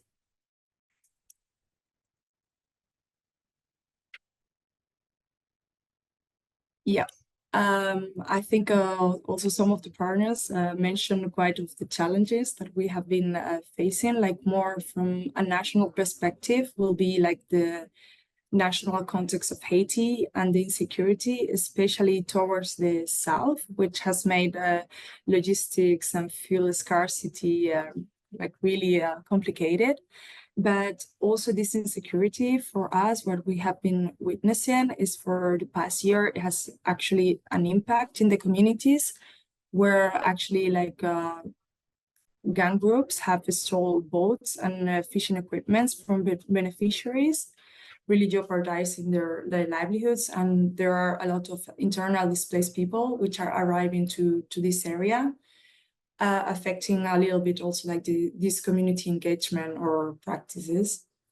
Also, the Grand Dance Department is declared as really severe food insecure. And at the moment, nearly half of the population in Haiti is living under food insecurity. So this is also affected by the national context, but also by climate change and agricultural practices. So also the governance part from the national context has been quite challenging. And this, of course, has had like really an effect on how we could develop also the relationship with the government, as the Red Cross, the Asian Red Cross is the auxiliary role, has an auxiliary role towards governments. So it has been quite challenging, but we succeeded as other partners to really well work with local authorities and with the Ministry of Environment from the Grand Dance Department. And then another challenge, I think, is to really reach a good community engagement, which is more focused on a long-term vision instead of a short-term cash work approach, which at the end we have found like it really brings sustainability towards their actions. So if we could go to the next slide, please. So for us, I think the huge lesson learned is like, yes, we can develop ecosystem-based adaptation projects, even though in a high complex humanitarian environment. That the project has been ongoing from 2022 April until this month. Then for us, like our community approach, following the local Red Cross in the communities and the regional, and especially working with local authorities and community-based organizations, has really supported to develop their financial education capacities, governance, but also their technical skills and their equipments towards livelihoods, and also to face different dynamics that can happen. And then really to keep a flexible approach, really develop like a holistic with soft skills, and then also like then some more hard strategies in terms of restoration and disaster risk reduction. So if we could go to the next slide, please.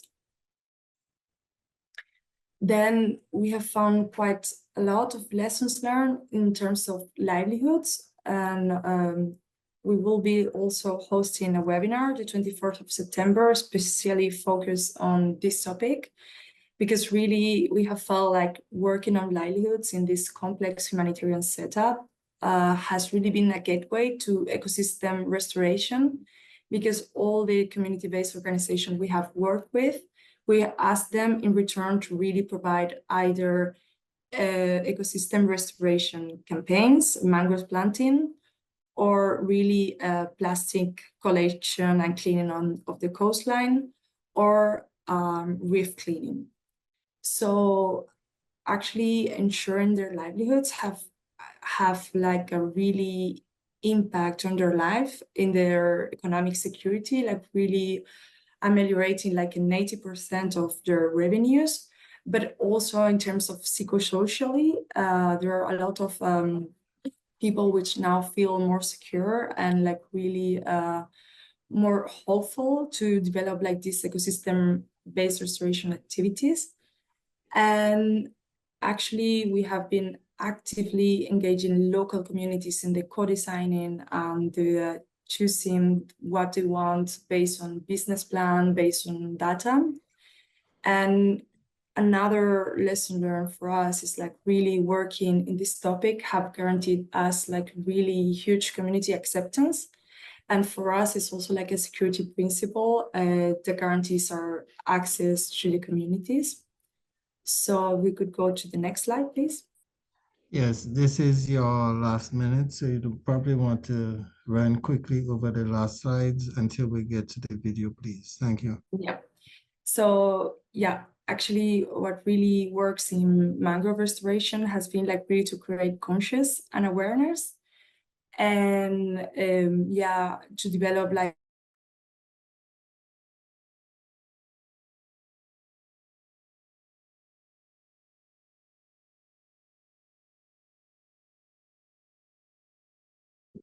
I hope I didn't scare Hello? off. Hi. Oh, hi. Okay. Sorry, internet connection. So basically our recommendations for future projects will be like really to work on livelihoods and to start creating more like fishing cooperatives. And also a part that has been missing will be to develop women leadership and their participation more within the projects. So I will just would like to focus more on working with the community-based needs on how to ensure sustainability. And especially regarding the government will be like to really support their measures and the local visibility. And since we don't have time for the video, I would like to go to the thank you slide, and I will try to share it later so you can really download it and if you're interested. So if you could go to the next slide, please.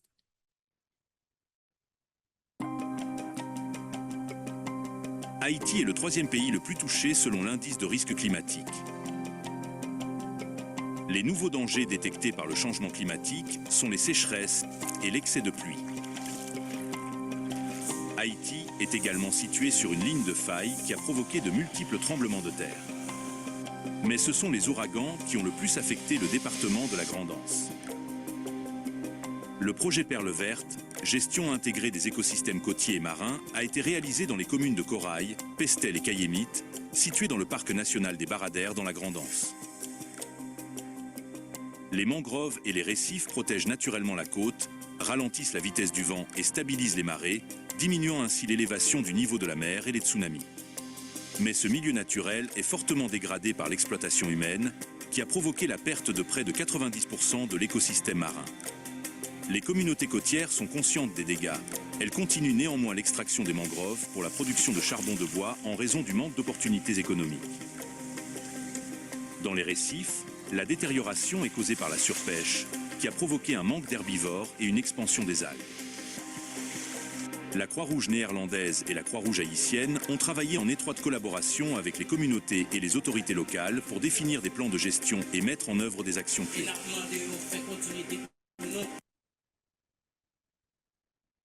Sorry, I had to cut the video short, but we will share it with the participants at the end. Thank you. So, Julia, this is your last slide, I believe. Yeah. So really, thank you very much, especially to the Caribbean Biodiversity Fund, but also to all the CBOs that we have worked together and really understood the community approach based more on the sustainability.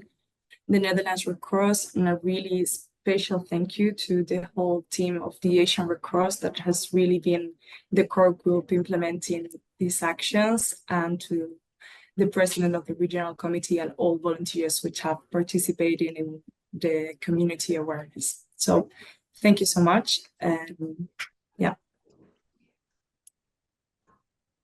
If there are any questions. There's one request from Ulrike. She says, if your upcoming webinar is open, please share the invite link with us. I certainly would like to learn more. Yes, I will be sharing the link the first week of September in an email, because it's not yet ready, but yeah, it will be the 24th of September. Okay, great, thank you. Okay, great. Are there any other questions for Julia?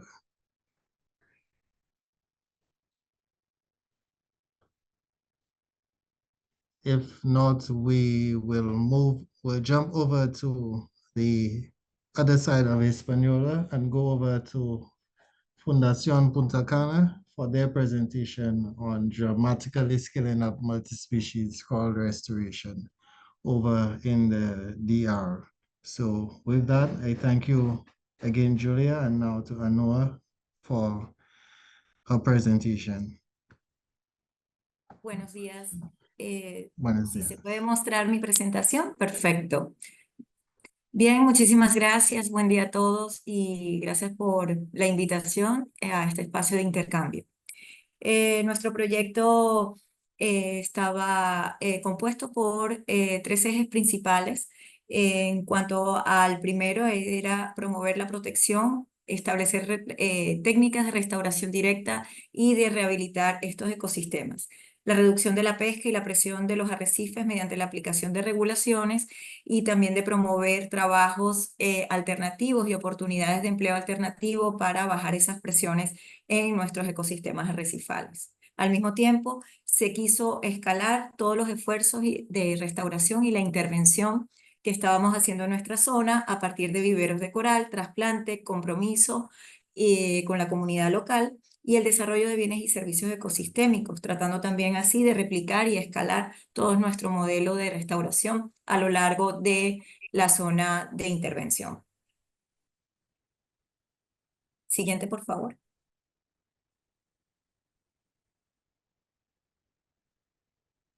La zona en donde implementamos el proyecto contemplaba la zona este del santuario marino de arrecifes del sureste, con sitios de monitoreo, así como también sitios de intervención con viveros subacuáticos. Siguiente, por favor. Con respecto a las lecciones aprendidas, quiero mencionarles los retos principales que tuvimos durante la ejecución del proyecto. El proyecto comenzó en pandemia en enero del 2020, como sabemos, paralizó el mundo, y seguidamente en el 2022 sufrimos el impacto de Fiona. Pues sí, asimismo la presencia de enfermedades y de pérdida de tejido rápido de coral, así como también diadema, fue uno de los factores de los componentes biológicos.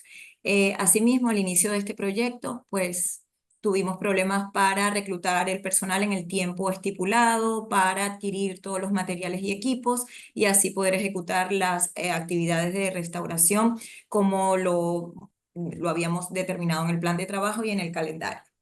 En cuanto al impacto local de enfermedades y blanqueamiento, tenemos como consecuencia, y que hoy por hoy persiste, es la reducción del número de colonias de oportunidad que nos sirven a nosotros para poder microfragmentar en nuestras instalaciones de tierra.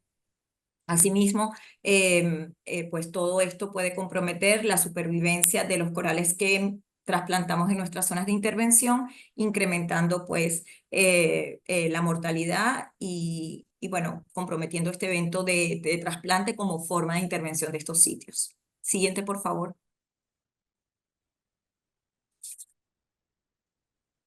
En cuanto a los éxitos que tuvimos en nuestros viveros terrestres dentro del Centro de Innovación Marino, pues pudimos realmente mejorar todo nuestro sistema, nuestras instalaciones, promoviendo así la supervivencia de esos microfragmentos que íbamos generando. Pudimos adquirir además aparatos y sistemas automatizados que promovieron entonces así el incremento de la producción de esos microfragmentos, reduciendo la mortalidad. Estos sistemas estaban compuestos por sistemas APEX, bombas, medidores de todas las variables físico-químicas de todos nuestros sistemas de viveros terrestres.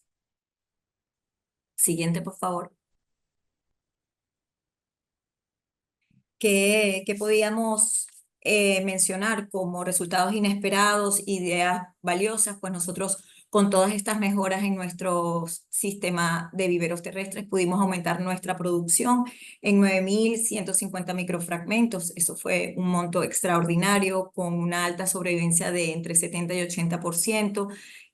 Más de 5 especies, superamos expectativas en cuanto al número de especies y los genotipos únicos posiblemente resistentes, aumentando así la diversidad de esos microfragmentos que estábamos produciendo. Al mismo tiempo, en la parte de los viveros subacuáticos, si bien nosotros ya habíamos comenzado en el 2019 con los esfuerzos de restauración, pudimos ampliar estos viveros subacuáticos generando más de 100 estructuras entre A-frames, mesas y domos. Encontramos que los domos podían ser unas estructuras muy adecuadas como unidades de trasplante, así incrementando el 80% de Acropora cervicornis dentro de nuestros sitios de intervención en el área este de Punta Cana. Después de todas las experiencias de Fiona, pudimos también fortalecer y consolidar mucho más estos domos para evitar así que se volcaran por impactos futuros de tormentas y huracanes. Nuestro staff superó expectativas porque pudieron incluso aumentar su desarrollo tanto en técnicas de microfragmentación como en certificaciones dentro de operaciones de buceo, así como también conocer nuevas técnicas de monitoreo de densidad de erizos, conocer la comunidad de peces asociada a estas estructuras subacuáticas a través de modelaje 3D. Siguiente, por favor. ¿Qué podemos ver en cuanto a problemas relacionados a estos diferentes aspectos en el ecosistema, calidad de agua, manejo y empoderamiento de la comunidad? Nosotros aprendimos rápidamente y pudimos recalendarizar nuestras actividades, priorizando cuáles eran las prioritarias y así poder avanzar en nuestros objetivos. También pudimos tener una comunicación efectiva con el equipo y así trabajando horas extras nosotros pudimos superarnos del impacto de Fiona, que básicamente y por suerte fue solamente daños a nivel de techo dentro de nuestra infraestructura terrestre. Asimismo, este equipo especializado pudimos establecer estrategias bajo conocimiento de los corales, así como también conjuntamente con nuestro equipo, establecer estrategias efectivas y muy ágiles. Siguiente. Por favor. ¿Qué podemos recomendar dentro de la ejecución y experiencia de nuestro proyecto? Realmente la lección más relevante es la difícil tarea de restaurar ecosistemas de arrecife durante 3 años de duración del proyecto. Esto prácticamente es imposible conociendo las historias de vida de los corales, sabiendo que son organismos modulares de crecimiento lento y realmente es importante dar una mayor amplitud en ese tiempo de intervención para así también conocer qué factores y qué estresores locales persisten y tomar medidas efectivas dentro de la ejecución del proyecto. Asimismo, elegir los indicadores adecuados del éxito de la restauración o de la intervención junto con un diseño experimental que permita conocer realmente cuál es el efecto de nuestra intervención teniendo un diseño experimental robusto. Siguiente, por favor.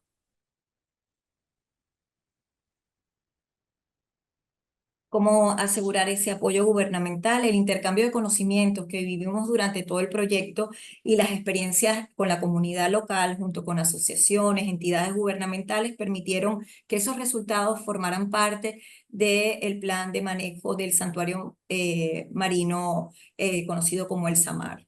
Realmente lo encontramos súper provechoso. Dentro de esta ejecución de proyecto pudimos identificar ciertas amenazas y hoy por hoy todo nuestro monitoreo e intervención a nivel de restauración forma parte de ese plan de manejo. Siguiente, por favor.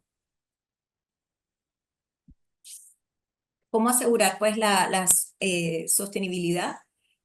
Pudimos adaptarnos rápidamente, mantuvimos viveros saludables, nos adaptamos en esas medidas rápidas que teníamos que tomar, tanto en las instalaciones de microfragmentos que se generaban en tierra, así como también en los viveros subacuáticos. Nosotros pudimos también mantener de manera estable esas colonias donadoras en nuestras instalaciones con un sistema automatizado que garantizaba el monitoreo permanente de esa calidad de agua y del mantenimiento de estos coralitos.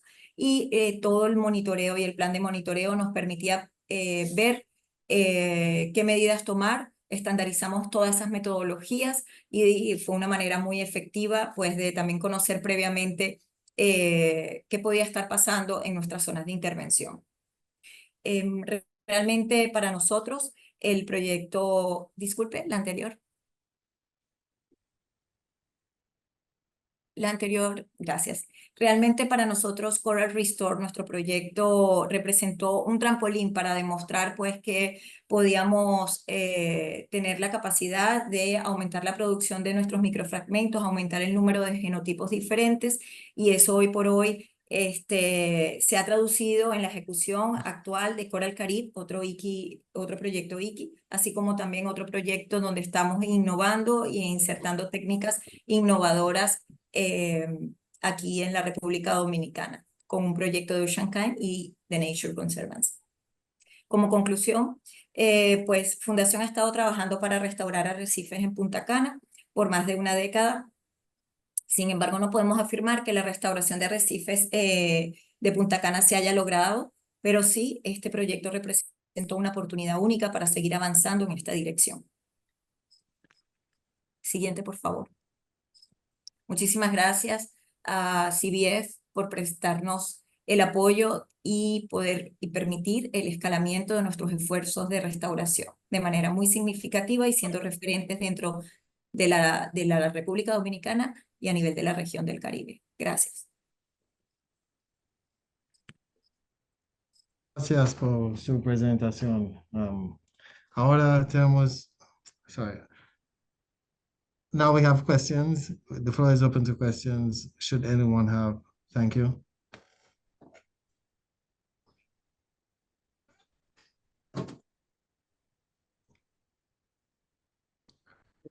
Are there any questions in the chat? None in the chat. Gracias. Okay, again, okay, gracias. Ahora nos vamos a quedar en República Dominicana and we'll move over to Redom to give their presentation. So we ask Pilar if he is able to start off the presentation. Thank you.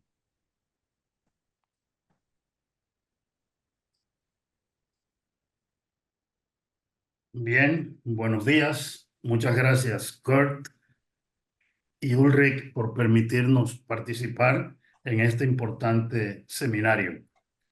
Vamos a hablar de nuestra experiencia en la implementación del proyecto EbA 1. Como dice, fue un proyecto que se basó en la rehabilitación de corales, manglares y agroforestería en lugares seleccionados de las provincias de Samaná y la Altagracia.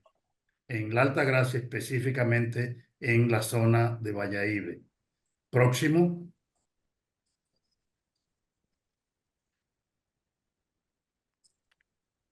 Ok, el proyecto estuvo localizado, como dice ahí el mapa, en la zona noreste de la República Dominicana, en Samaná, y en la zona sureste en la provincia de la Altagracia. Adelante. Próximo.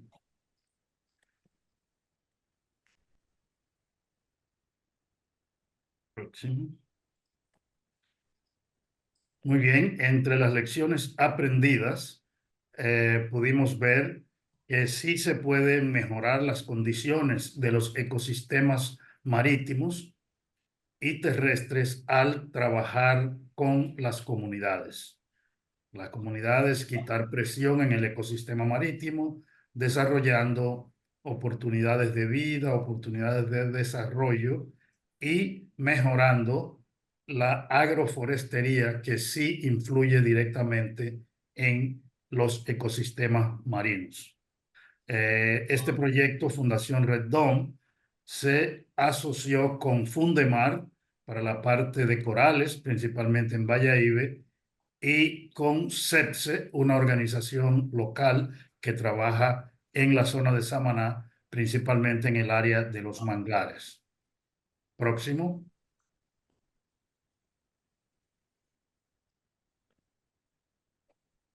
También vivimos la experiencia de medir la captura de carbono. Nos enteramos y supimos después de las mediciones que los manglares son excepcionales para la absorción de carbono. Practicamos con nuestros técnicos y nuestros colaboradores las formas de mediciones y realmente fue una experiencia muy agradable, tanto para la organización como para los jóvenes comunitarios. Adelante. Bueno, hicimos varios ejercicios con las autoridades, tanto locales como nacionales, y salimos un poco de la isla y participamos en un evento regional donde el proyecto fue presentado para participar en un concurso de historias de éxitos. Y finalmente fuimos agraciados con que nuestro proyecto fue seleccionado como una historia de éxito en la zona del Caribe. Este evento fue organizado en Costa Rica. Nosotros fuimos invitados por la Embajada de Costa Rica en la República Dominicana. Adelante. Ok, el proyecto colaboró tanto con el Ministerio de Medio Ambiente como con el Ministerio de Agricultura. En agricultura trabajamos con técnicos agrícolas, productores, mayormente productores agroforestales, productores de cacao, de coco y de otros productos en la zona de Samaná, y también colaboramos con la protección de la cascada de El Limón, que es una zona de ecoturismo que recibe muchos visitantes, y en este proyecto apoyamos mucho las iniciativas de conservación del ambiente de la cascada, así como su acceso. Igualmente, seguimos trabajando por la cuenca del río Limón hasta su desembocadura, donde trabajamos en la cuenca media con productores de cacao, y en la desembocadura implementamos restauraciones de corales, las cuales fueron muy exitosas. Próximo. Para la sostenibilidad, nosotros involucramos agricultores, pescadores, inclusive un grupo de jóvenes en la zona de Samaná que se dedican a el mantenimiento y restauración de corales. Usaron la actividad como una actividad turística y llevaban turistas a sumergirse y ver cómo se implantaban y se le daba mantenimiento a los corales, y actualmente es una actividad generadora de ingresos. Y estos jóvenes aumentaron sus capacidades, y así en general se ha ido logrando un manejo sostenible del ecosistema. También se implementaron actividades como producción de miel de abeja en la zona de los manglares, y se está actualmente produciendo una miel de excelente calidad. Esto es una actividad que quita presión al ecosistema, mejora la biodiversidad y los comunitarios pues obtienen ingresos y aumentan su capacidad sostenible para convivir con el ecosistema. Para futuros proyectos, nosotros recomendamos que se identifiquen bien las causas de degradación del ecosistema, las raíces del problema y dirigir estratégicamente las intervenciones del proyecto en una forma lógica hacia la solución de esos problemas. También recomendamos asegurar un involucramiento activo de las comunidades en el diseño y la implementación de los proyectos. También recomendamos el establecimiento de alianzas, especialmente para proteger aquellas organizaciones que tienen base en las comunidades, o sea, las organizaciones locales como asociaciones de productores, asociaciones de guías ecoturísticos, asociaciones de pescadores, que son los que a la larga le dan sostenibilidad a las acciones en el futuro una vez que finalice el apoyo del proyecto. Adelante.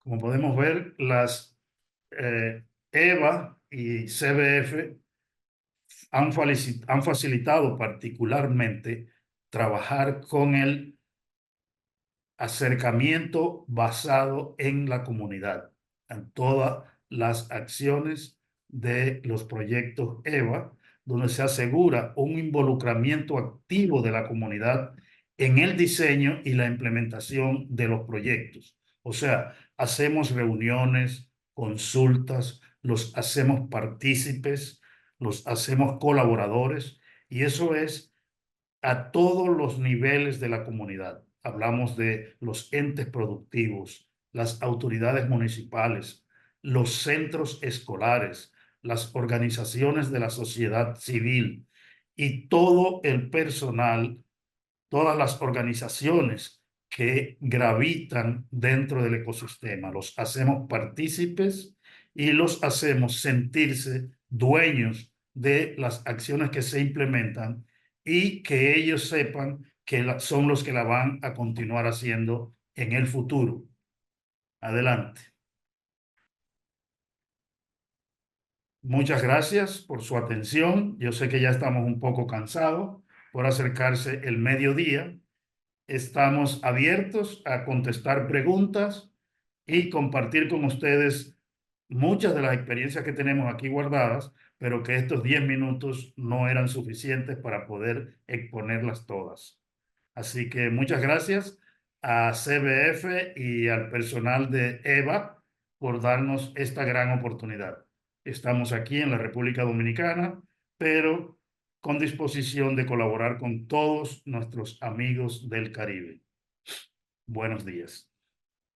Muchísimas gracias, Pilar, por su invitación o la colaboración. At this time, we'd like any questions to Pilar before we move on to our last presentation from St. Lucia. So any questions in the chat or anyone has their hands raised?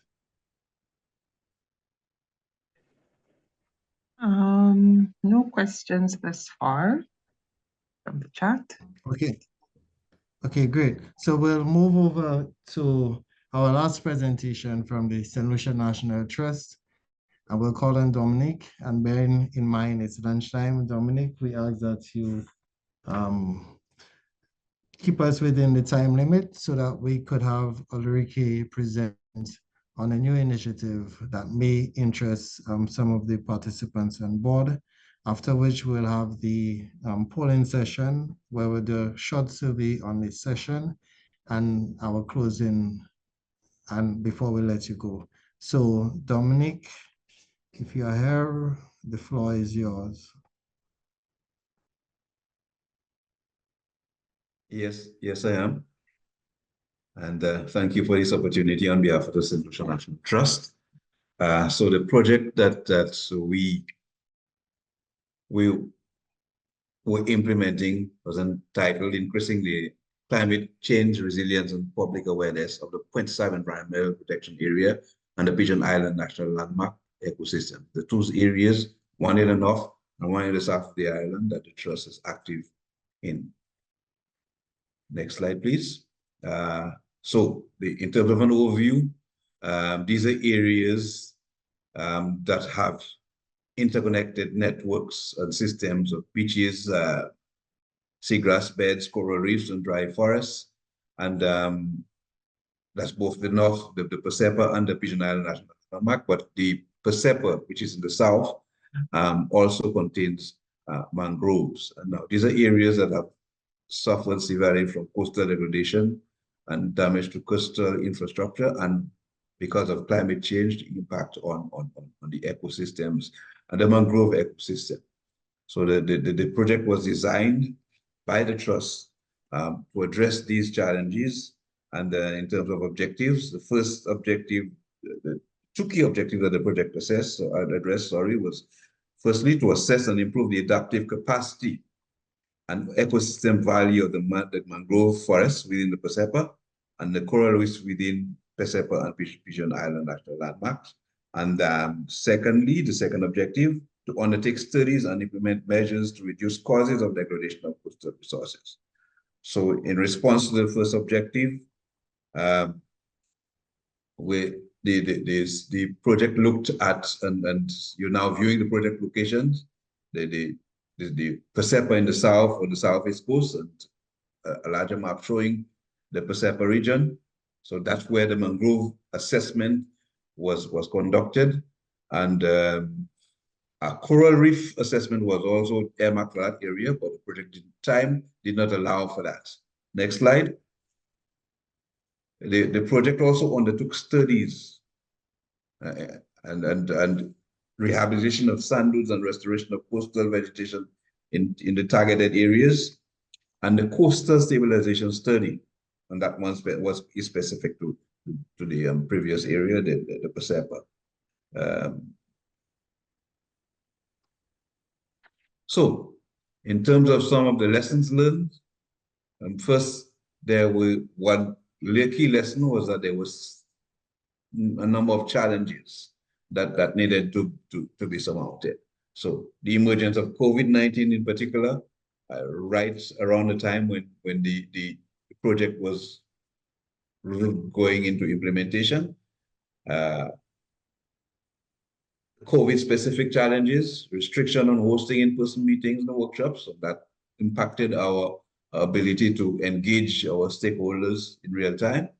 Loss of revenue, that crippled us at the National Trust because we were not able to provide support for a number of our key activities, ongoing activities, delays in implementation, some of the external consultants, because as was identified previously by one of our presenters, there was a challenge in terms of identifying consultants to undertake some of these the assessments that were required on the project, and so people were unable to travel, and it's only after the COVID curfews were lifted and the travel ban was lifted that some of these activities took off.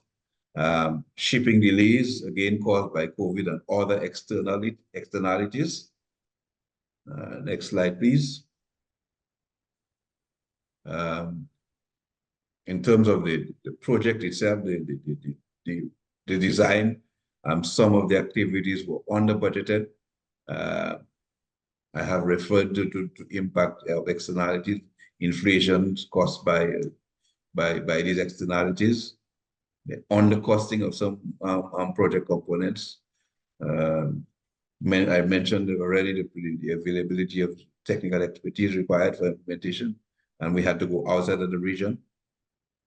The challenge of coordinating the project technical team, because some of the members were from outside of the trust, attempting to work with other agencies, and coordination proved critical because you're dealing with a COVID pandemic and you're dealing with agencies who also have their own projects to implement.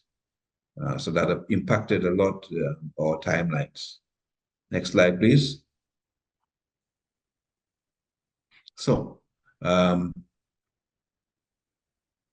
lack of a mandate for implementing project components, because of the fact that we had to work to implement activities that required working with agencies that had a mandate for those areas. That again was a challenge. Working with them, trying to pull them away from their own individual active project activities and work programs to work with us and to help us achieve that. Weather also impacted implementation because we're working within the mangrove to try to attempt the mangrove rehabilitation plan, and during the rainy season, the mangrove is flooded, and that prevents you from undertaking the work that was required. Next slide. I'm trying to rush through recommendations for future projects.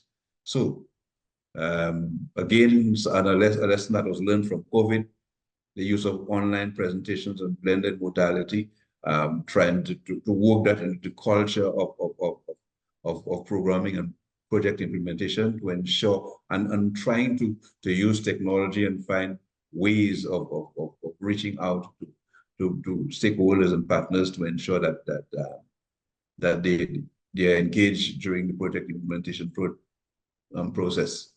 Increased regularity of project technical team meetings. One of the lessons that we're learning is that they were few and far between, and so you needed to engage on a more regular basis. Communicate with funders for advice when in doubt, or ensure that you're following the right processes. In some cases, there was need for internal restructuring and reallocation. But all these challenges also were a result of challenges faced by the organization, which was going through a COVID pandemic and had also lost its government subvention. Built-in flexibilities and for adjustments to scope of works. This is a situation where, in hindsight, maybe some of the project scope needed to be revisited and realigned. Next slide, please. Next slide, please. Okay. Some additional recommendations for the future. In terms of the recruitment process, implementation of personnel with relevant skill sets, so that some of the activities that need to be undertaken are available from within the project implementation team. Develop a plan that addresses periodic production of project communication and awareness activities. And a strong technical team that fully understands the project in question and is made up of personnel, including members of the public and private sector, with the skill set to address unforeseen challenges in terms of recommendations for the future. In terms of how to secure government buy-in as part of the implementation framework, accompanying application for grant funding of this nature, organizations should develop MOU with relevant partner agencies. So you try to address that challenge that you have with working with your partners beforehand by developing a memorandum of understanding. Another important point in terms of government buy-in is to engage the policymakers from the project design phase at the signing of the project, including and to include them in kickoff meetings with kickoff meetings with policy heads of the key ministry and government agencies. So 1 minute. Awareness is from the top. Next slide. So how to ensure sustainability. So implementation of recommendations from key project components, namely Makote mangrove rehabilitation, and there was some highlights in terms of implementation. And so sustainability can be ensured by ensuring that these outputs are implemented. The rehabilitation plan for the Makote mangrove is a key one. The recommendations from the Coastal Civilization Study, there were significant outputs from that project. And if that is, if these are, and we are well on the way to achieving that, because the sectors that are supposed to engage, implement these recommendations have already been engaged. Engagement with various 30 seconds. Agencies and organizations with the aim of developing and establishing memoranda of understanding. The information from the studies will also assist in the trust in updating existing management plans for the Pasepa and the Pigeon Island National. Skills and knowledge acquired under the project will assist the trust and other agencies and stakeholders with rehabilitation, monitoring, and other ecosystem maintenance activities. Okay, I think that is all at this point in time. I would like to thank again the CBF for engaging the trust in the implementation of this project. Even if all of the outputs were not met and the project ended by the time we were getting ready to attempt those, we think that whatever outputs that were met will go a significant way in ensuring the ecosystem survival and maintenance of these areas. And in this queue, we have two photos. One looking at the Pasepa from an elevated level, and the other, one of the photos from the Coastal Civilization Assessment that looks at the different cells along the coast where solutions were presented. Thank you, Dominic, and thank you for your presentation. Clearly outlining some of the challenges faced by one of the projects under the EbA. At this time, we would like for any questions to Dominic to be posed now. Thank you.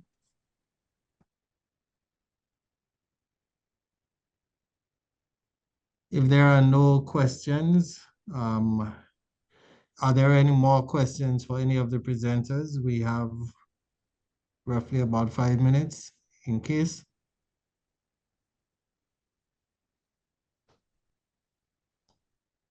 If not, then we will go to Ulrike to present to us the panorama solution. You Kurt. Before I come to Panorama, I just have to say what an enriching and wonderful exchange this is. And I want to provide a little bit of a wrap up because we had 9 presentations with a lot of interesting information on technical, socioeconomic, and knowledge sharing aspects. And I find it very fascinating, the insights on how to cope with challenges.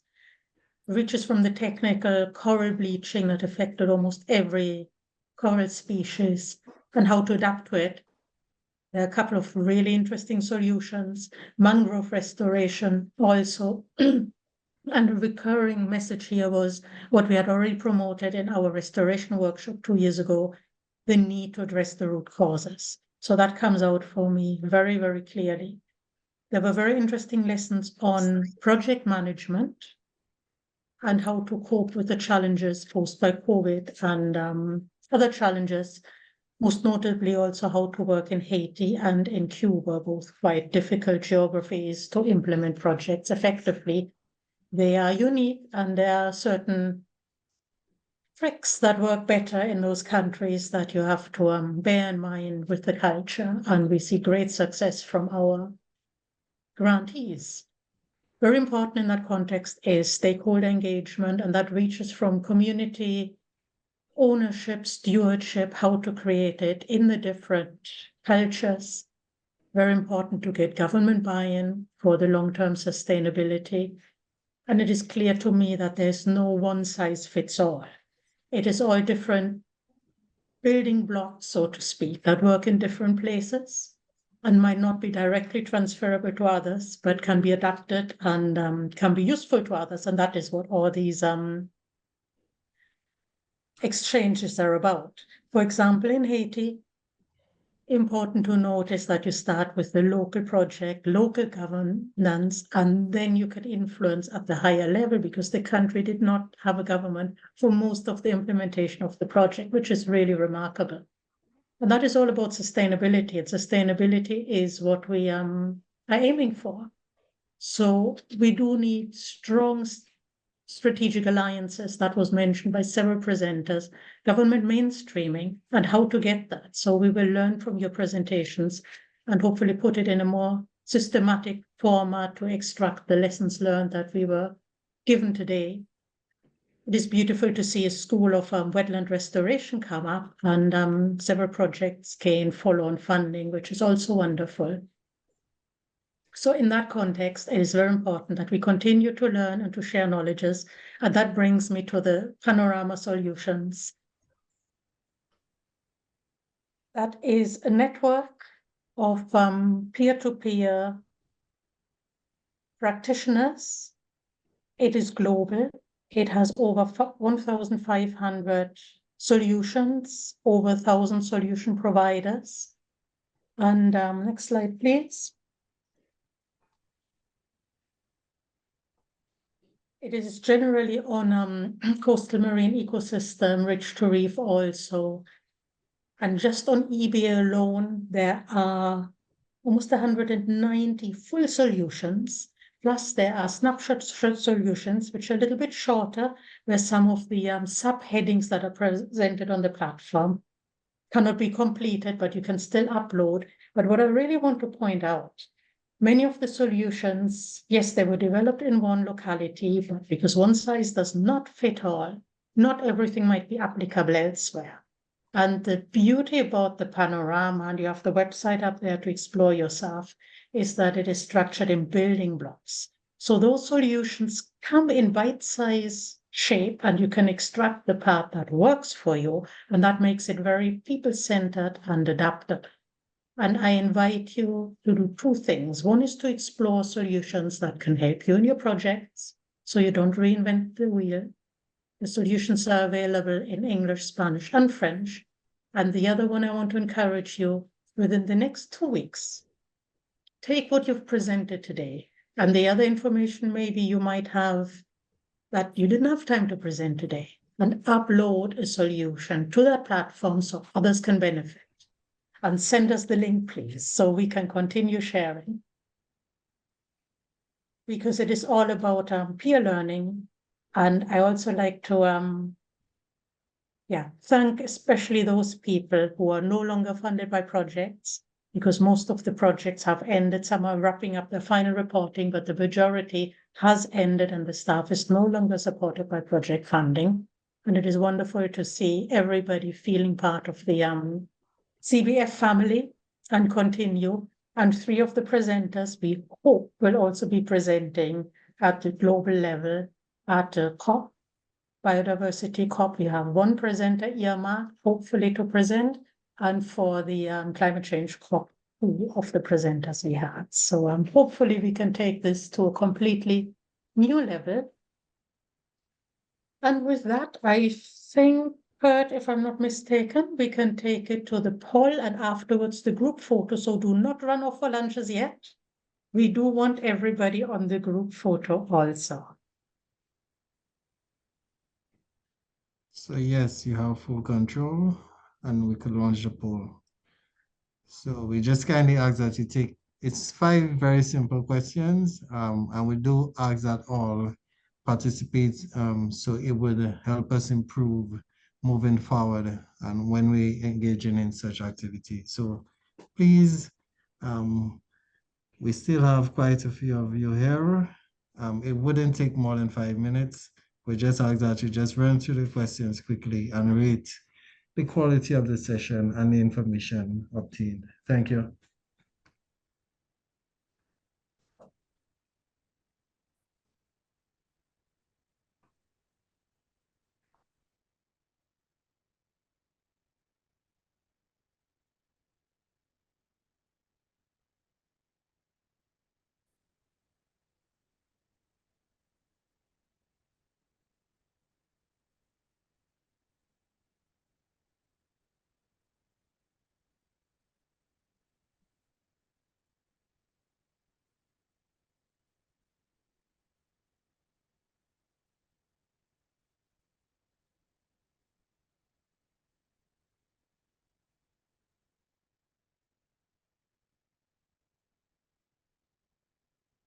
Okay, we have 27 persons.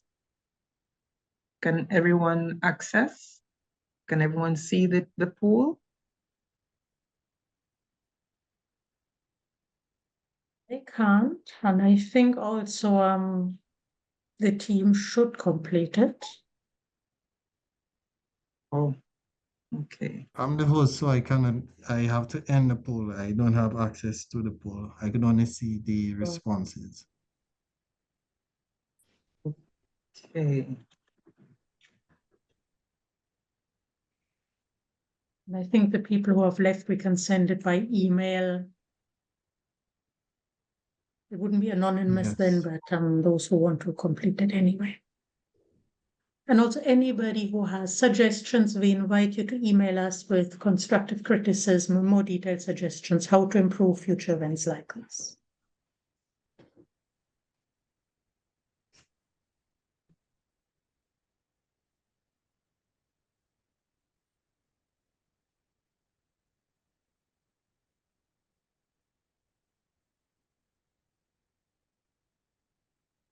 We are 32. We're just asking for probably 8 more. We have 42 persons with, well, a little less than 42. So we're just asking persons who can access the poll to just kindly fill in the 5 very short questions.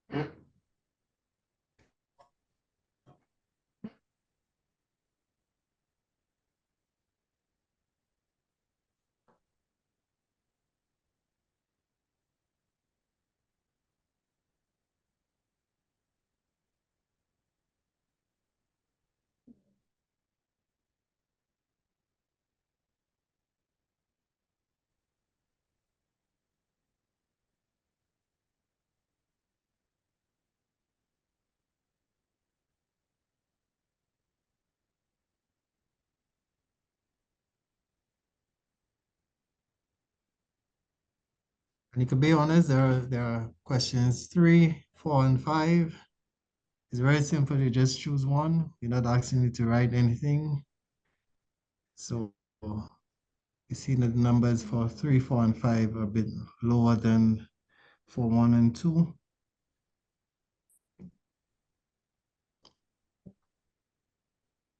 So we'll give 2 more minutes, Enrique, or you want to? Sorry, I submitted before. I didn't realize there were additional questions. Okay. Are we still seeing people responding and the numbers going up? Yeah, I would say 1 minute and we close it. Sure.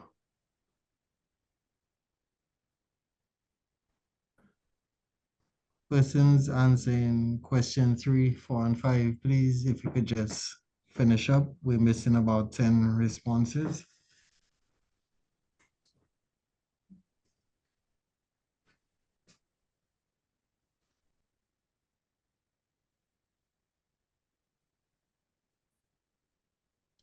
I don't see the numbers going up, so I think we will start closing the poll in 10 seconds.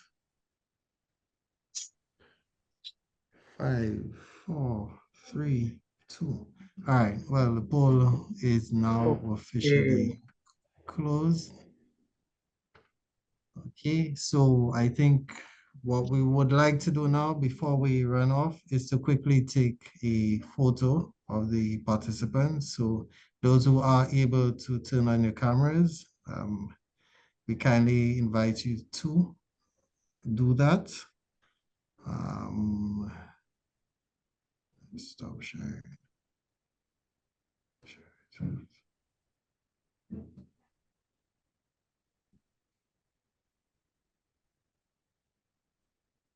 Okay. Shana, could you assist in taking a screenshot? Because I have.